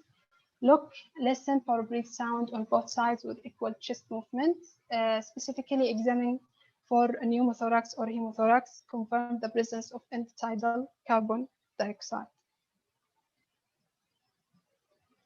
So if you suspect tension pneumothorax, place a large bore needle into the second intercostal space, anterior mid-clavicular line, followed either by chest drain or opening of the pleura at sternotomy. And once adequate airway and breathing are confirmed, the patient may be connected to the ventilator. And after this, removing positive end expiratory pressure is also recommended to decrease the intrathoracic pressure and thereby augment the venous return. So, if the rhythm is PF or pulseless feedback, external cardiac massage may be delayed until the 3 shocks given within 1 minute. And if asystole, external cardiac massage may be delayed while a temporary pacemaker output is maximized. Otherwise, external cardiac massage should be immediately initiated in standard fashion at chest compression of 100 to 120 beats per minute. And the effectiveness of compression can be confirmed by looking at the arterial pressure trace on the monitor. So systolic impulse more than 60 should be aimed, and the rate or depth of compressions can be increased to achieve this. However, inability to obtain systolic pressure greater than 60 on the arterial trace with external cardiac massage indicates that tamponade or extreme hypovolemia is likely and emergency sternotomy should be performed. So let's quickly summarize what we have talked about. Turn down the PEEP on the ventilator. Give 100% oxygen, switch to manual bag. Then make sure the trachea is midline. Auscultate the chest to exclude pneumo or hemothorax. And if there is any doubt, just insert large cannula in the second intercostal space with clavicular line. For shockable rhythm, then give a shock, and there may be no need for CPR. Asystole and bradycardia, get pacing. If pacing gets you some cardiac output, then there is no need for CPR. The only situation which would require immediate CPR would be a PEA.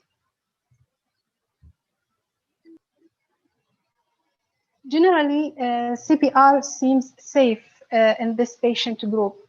Dunning et al. 2017 found large case series demonstrating the safety of CPR in this patient. But they also found case report evidence of 4 patients who died from massive hemorrhage due to CPR-induced trauma. For example, Bohrer et al. Had a patient whose right atrial sutures were damaged by CPR, and after 5 external chest compressions, the blood loss from the drainage tube increased within 30 seconds to 1,500 ml in the collection system.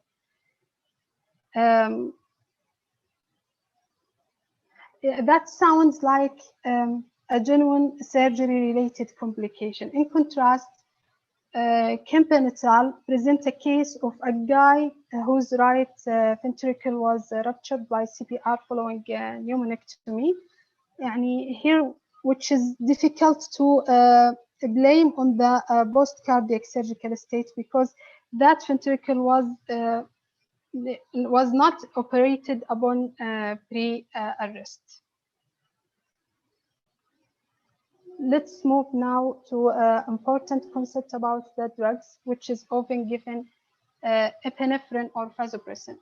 And the question here is whether routine epinephrine or vasopressin administration is either beneficial or potentially harmful for patients who have cardiac arrest after cardiac surgery.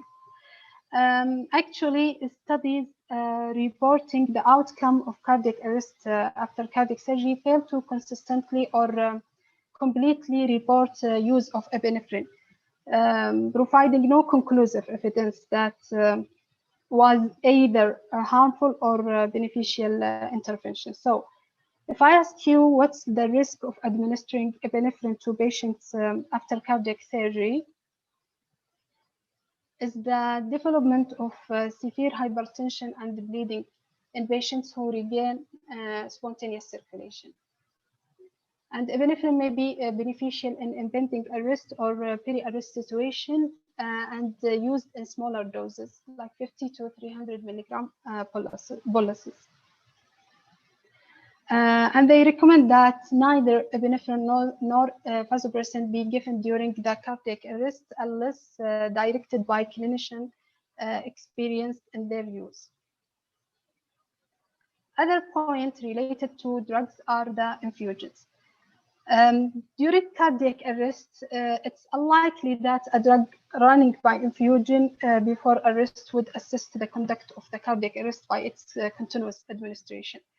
As many as many sedatives and anesthetic medications such as propofol are vasodilators, and their cessation for a few minutes in the context of very low cerebral perfusion is unlikely to cause awareness. So, in established cardiac arrest, all infusions before arrest should be stopped. This is class 2A level C evidence, and if there is concern about awareness, it's acceptable to continue the sedative infusions. Other infusions can be restarted as indicated by the clinical situation by experienced clinicians. Now coming back to the protocol, you may notice that the algorithm response to 3 failed DC shock is 300 milligram of amiodarone as a bolus injection, and further dose of 150 milligram may be given for recurrent or refractory ventricular fibrillation or ventricular tachycardia, followed by infusion of 900 milligram over 24 hours.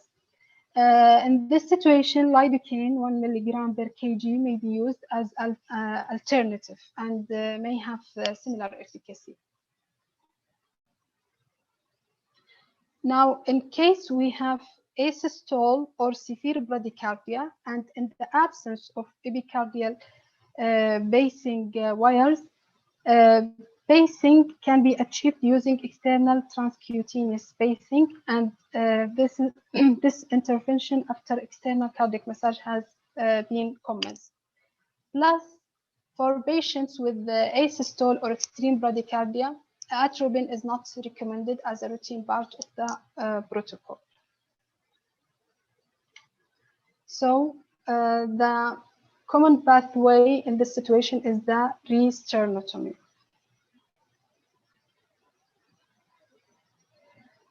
Here we should memorize the 4H and 4Ts, which was shown previously as the causes of cardiac arrest, and rule of emergency re-sternotomy in this case.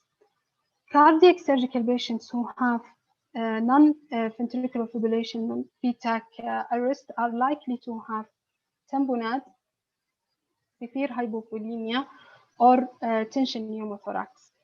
If each of the if each of these causes considered in turn, it's apparent that none of these should delay the re-sternotomy.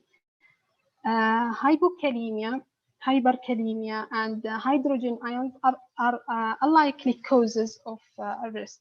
If this is the cause, prolonged period of CPR may be needed and is more effective when performed by internal massage.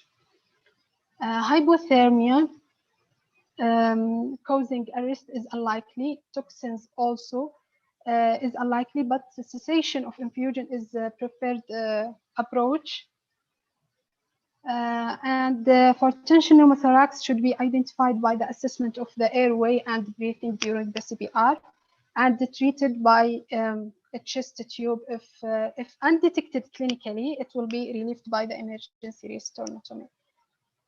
Tamonad requires immediate sternotomy, and it's the commonest cause of non-PFP PTAC arrest after cardiac surgery, and is the reason that resternotomy team must always be available within 5 minutes.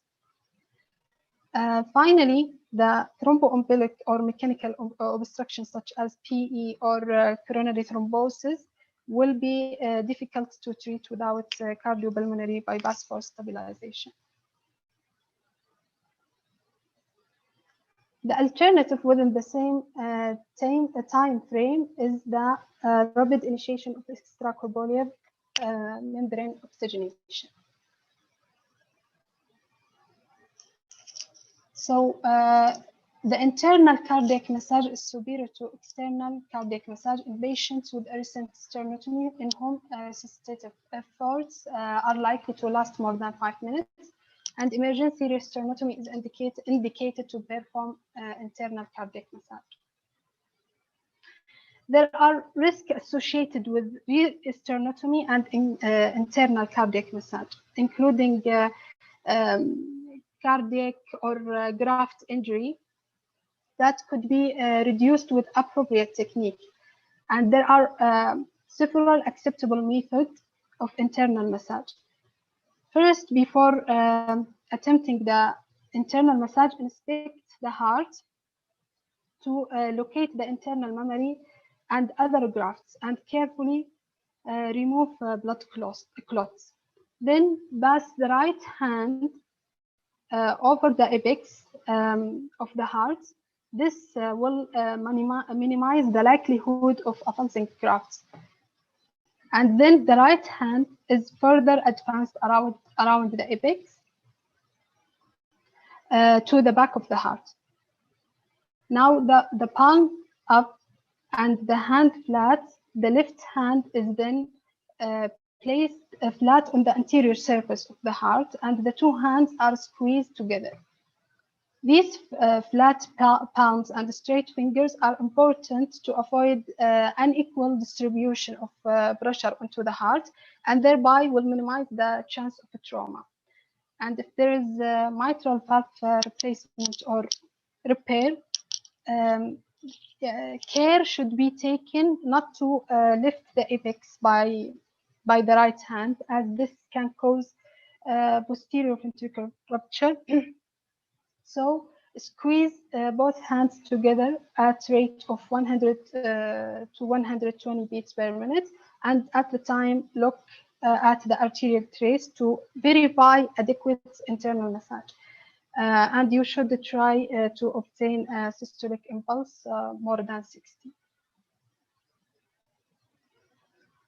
Now, as the usual end point in the resuscitation of cardiac arrest after cardiac surgery is either return of spontaneous circulation or resternotomy. And if the resternotomy is to be performed, what we need to know is the set and who will perform and how. For the set, one reason for delay in emergency resternotomy is the preparation of the standard sternotomy instrument set, which may contain more than 30 items of equipment, although only five items are essential: scalpel, wire cutter, heavy needle holder, and a single piece of sternal retractor and sacral. So this small set should be in addition to a full cardiac surgery sternotomy set, which need to be opened, not to be opened until after the emergency sternotomy has been performed. And this set should be clearly marked and checked regularly.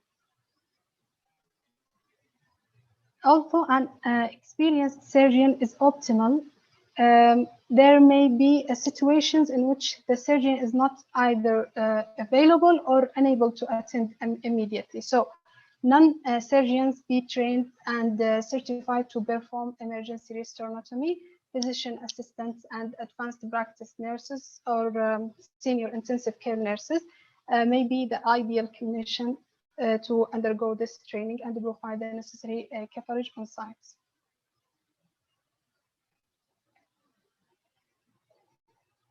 In cardiac arrest situation after cardiac surgery, there is identified 6 key roles for clinical staff.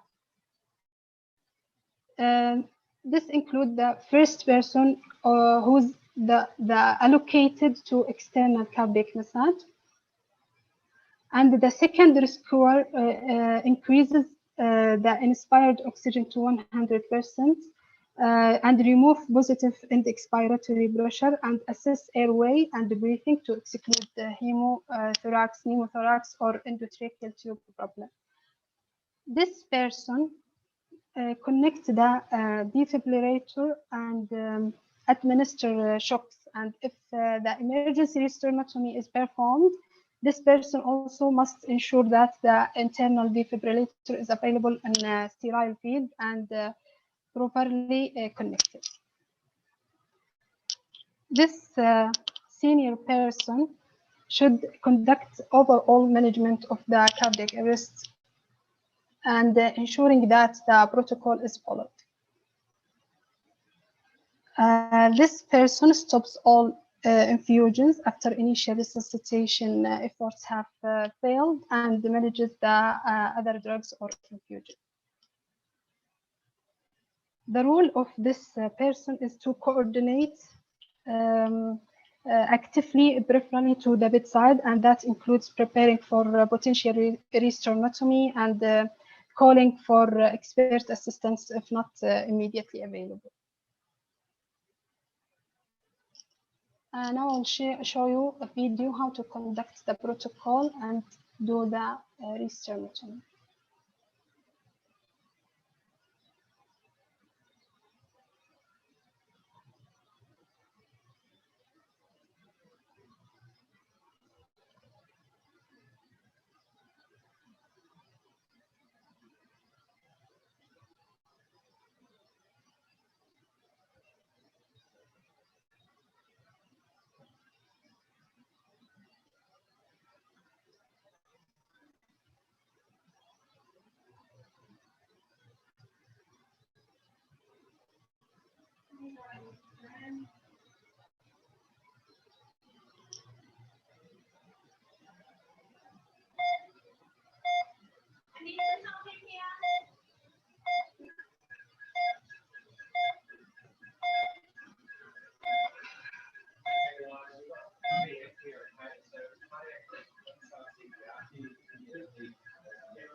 Can you get the rest of our Mitral, please? Delivering shock or clear. Charging defib.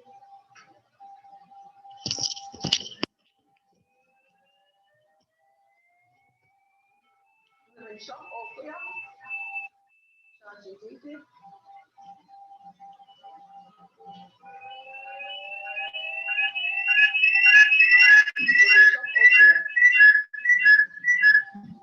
Three shocks delivered. Okay,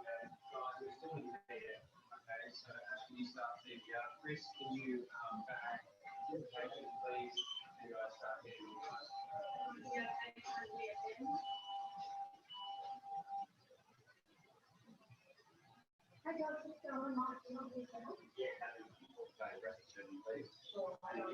you can listen to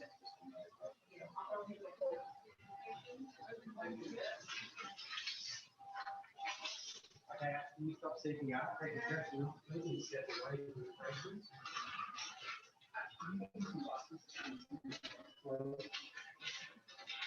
Okay, and take your start CPR, use the ready, please. Did you get the second pack on the red plates?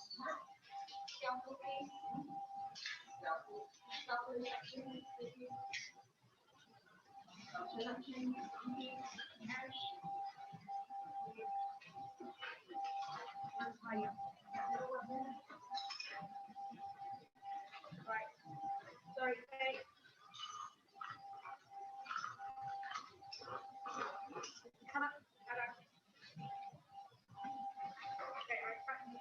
yeah.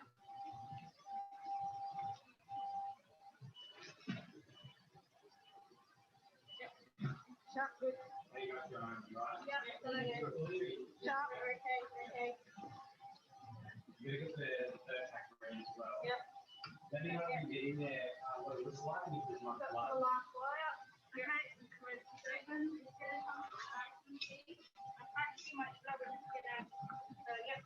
Not too much blood? Okay. Too much blood, we'll just get the pressure.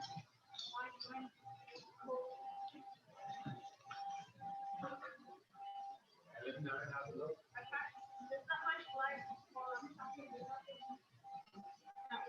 Yeah, okay, we need to get ready to get installation. Correct? So I think we're going to turn it down to 20 joules. You ready? I'm ready. Yeah, okay. You ready? Down to 20 joules? Yeah, 20 joules. Yeah. 20 joules, 20 joules. Charging. Delivering shock, 20 joules. Shock delivered. We're back to start doing guys. That's it. Let's go from the top. Aortic pancreas, good. Ventilating fine. We've got sats on the motor, excellent. And we've got good blood pressure. All right, guys. How the blood pressure two go? We'll get them on the phone and make sure they're here.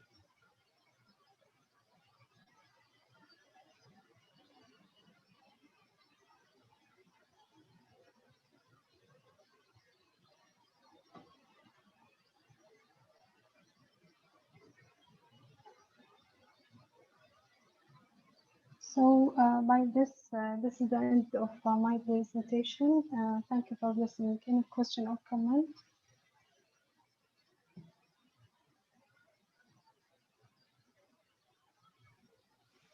Nice presentation, Dr. Soha. Excellent. Thank you, Dr. Sharif. You have reviewed nicely this topic, this resuscitative measures. This is a very difficult situation, very messy situation. It is very panicky. Everybody is running here and there. So, this was an excellent talk. If anybody has any questions, anything we can discuss.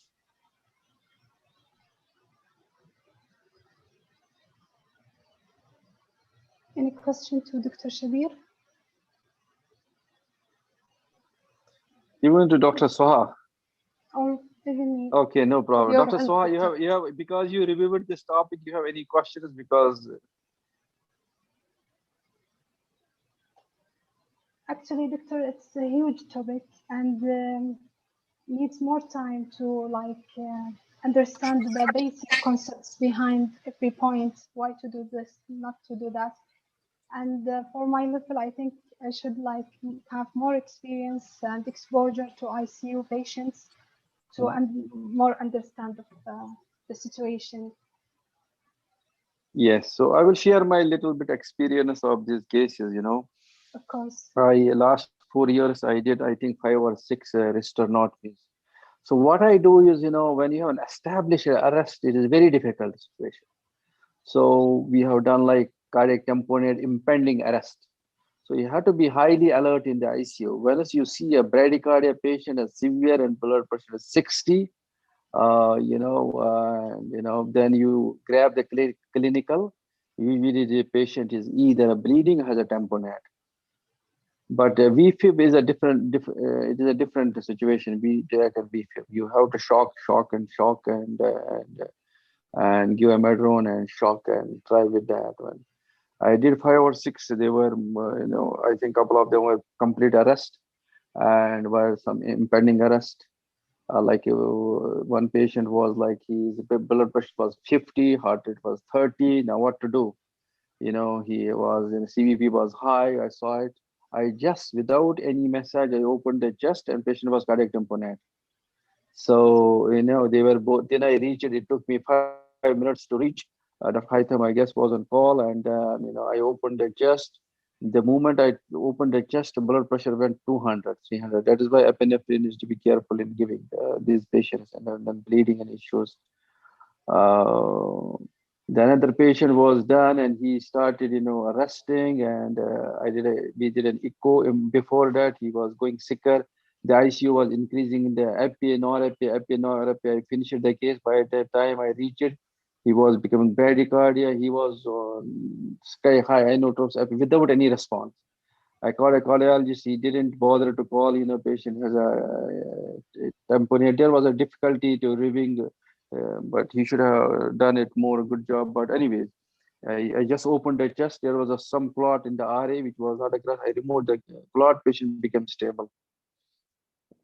But couple of arrests, we tried, we opened the chest, we could not do it, and then we had to put the patient in ECMO. I remember 2 patients, and we did an open massage. They revived, we revived. Then we put them on an ECMO, but eventually the both of them we lost. So these are little bit. There are, like as you said, you summarize when to pace, when to give VPIP, how to maintain the ventilator, disconnect it, and FiO2, and remove the PEEP, like drug modification in these. So 3 things: ventilator is different, drug infusion is different, and the massage is really technically challenging in these patients. There are very extraordinary situations when you have mechanical circulatory support, you have an LVAD. This becomes too much confusing and too difficult what to do. But still we do the external massage, to help the RV, not the LV. LV can be sucked with the machine, but we still do. So here this is a consensus statement. It's very difficult to meet a perfect guidelines here. I think every ICU has, we have an ICU, we have this stenography set, and only you need a few instruments, but our nurses are not trained. Usually, as you said, the ICU guy should do it. The nurses, we should train them, but it is a difficult situation. I agree with you. So anybody has any questions, and otherwise we'll conclude this session for today's. Just thank you, Dr. Shabir. Just want to comment also about actually the experience. It was all with you, actually, the one in ICU, multiple one. But the things, I think from my perspective, because I was first on call or the one in the hospital before calling you, and this is also I learned it from you. And sometimes you will see patients fluctuating blood pressure, all that. We are doing echo, nothing exclusive. If it is low cardiac output syndrome, now I'm talking ICU perspective, because before we are used to cover ICU.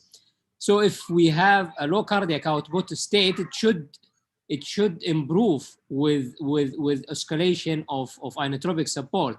However, the cases that I was calling Dr. Shabir for it, I was escalating. There is nothing. I remember one case. Initially, we thought it is low cardiac output syndrome, which is done myocardium post cardiac surgery. Then echo was done. Nothing exclusive. CVB wasn't suggestive of cardiac tamponade. However, then I was really concerned. I called Dr. Shabir. The case was for the other, I think, consultant. Then Dr. Shabir came, and once he came, I think 3 minutes patient arrest. Then he opened and it was closed. Another case, same scenario. We thought low cardiac output syndrome. Then it was bleeding from one of the grafts. So it's not always low cardiac output, because, and I think Dr. Shabir, he can elaborate more on this, low cardiac output syndrome will improve with IV fluid, with escalation of inotropic support. But if you did all that, and that not improving the patients, that mean it could be either bleeding, tamponading, most likely. What do you think, Dr. Shabir? See, as I think Soha mentioned, cardiac tamponade, your CPR will not help you. Okay, It is a useless thing to do. Similarly, if the patient has a bleed, you know, the CPR will not help you. So you should have a low threshold for opening the chest, but you should know the patient. If you the ICU guy, he doesn't know the patient, you know, he will come and activate the code below and they will do a usual stuff. I think surgeon and surgical assistant is very important in this situation. Is they know the patient A to Z. If you know the patient A to Z, you know what is going on with the patient. So you will work accordingly. But if you are just called to see this patient, you will follow the routine algorithm where the chances of recovery is very less. So better you know the patient, will have a low threshold for sternotomy. It is very simple and can be done. I have some more experiences, you know, to share. One day we were doing a patient arrested. We took him and we opened the chest. One of my colleagues I was trying to establish a cardiopulmonary bypass. I told him continue the, you know, and we ruptured the RV. Anyway, we were successful, then put on bypass. I mean, these things happen. So I have seen the RV rupture as Soha mentioned.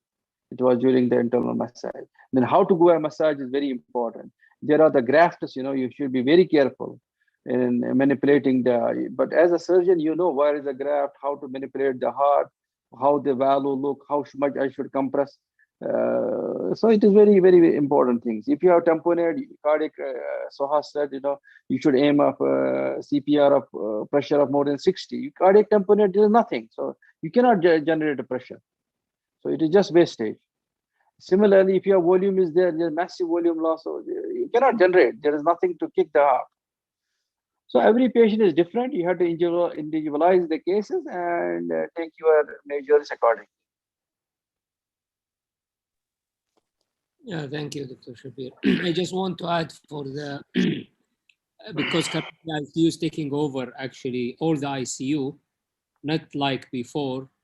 So I advise everyone to stay in ICU, to take some times just to see the patient, to know the patients, and to have a chance, and God forbid, inshallah, no patients that you were doing or any patients under the care of the team need restenotomy, but be around to see how this restenotomy being done. And I remember I started one already, then Dr. Shabir came over, but I already started opening the chest. Then he came. Then of course when the boss came, he took over. I was helping him, but this chance I got it because I was stuck to the ICU. So this is another advice for you.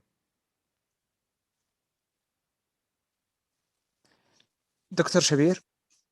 Yes. Assalamu alaikum. First, I want to thank Dr. Soha for her great lecture, and thank you also, Dr. Shabir, for attending our academic activity. I have only one question, is what are your advices when it comes to avoiding injuring the heart while doing the sternotomy and the internal cardiac massage? You know, you cannot say 1, 2, and 3. You know, it is difficult. The most important thing is when you go, like you are doing sternotomy, you cut the wires, right? And then once you cut the wires and try to, you know, separate the edges. And once you separate lift the sternum, because it is a fresh. Lift it gently, gently, gently, and that is it. Once you lift the heart, then put a retractor. So that is very important. So what I do, I usually open it, I lift the both tables up, slightly put my fingers, the heart falls down. There is no much adhesion is there because it's a fresh case. So once you are, then I put a retractor before I touch the heart. Before I take open very wide. You know, your sternum has to be very wide open. Don't open sternum very, very small and then try to put your hand, you will damage. So open the sternum very wide as much as you can. It is painful for the patient later on, but open the sternum wide. Once you are there, then look at it and then, you know, sweep your right hand around the apex.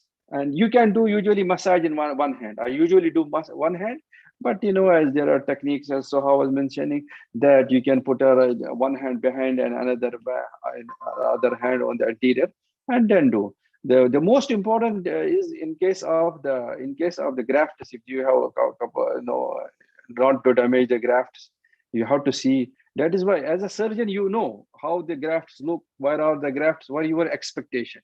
If a non-surgeon, like if you're trained like ICU guy does, he doesn't know how the lie is there usually, how the grafts look like. So he may, because he's not.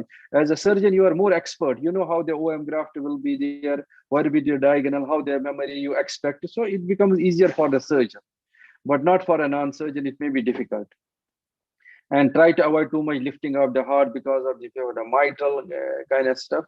So, but as a surgeon, you develop this sense, so to prevent those ruptures of the LV, because you open every day, so every day heart. So it is difficult situation. You have to individualize. You have to do your judgment that time, that occasion, that particular patient. So everything is, you are a commander, you are the executive. You have to judge and shoot. Okay. I understand. Thank you, Doctor.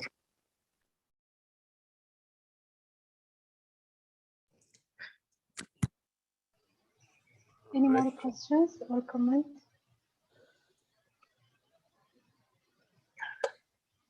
Thank you, Dr. Shabir, for sharing your experience. I appreciate it. Thank you, Dr. Haytham, and thank you all. All right, thank you, Soha and Dr. Shabir, for your valuable comments.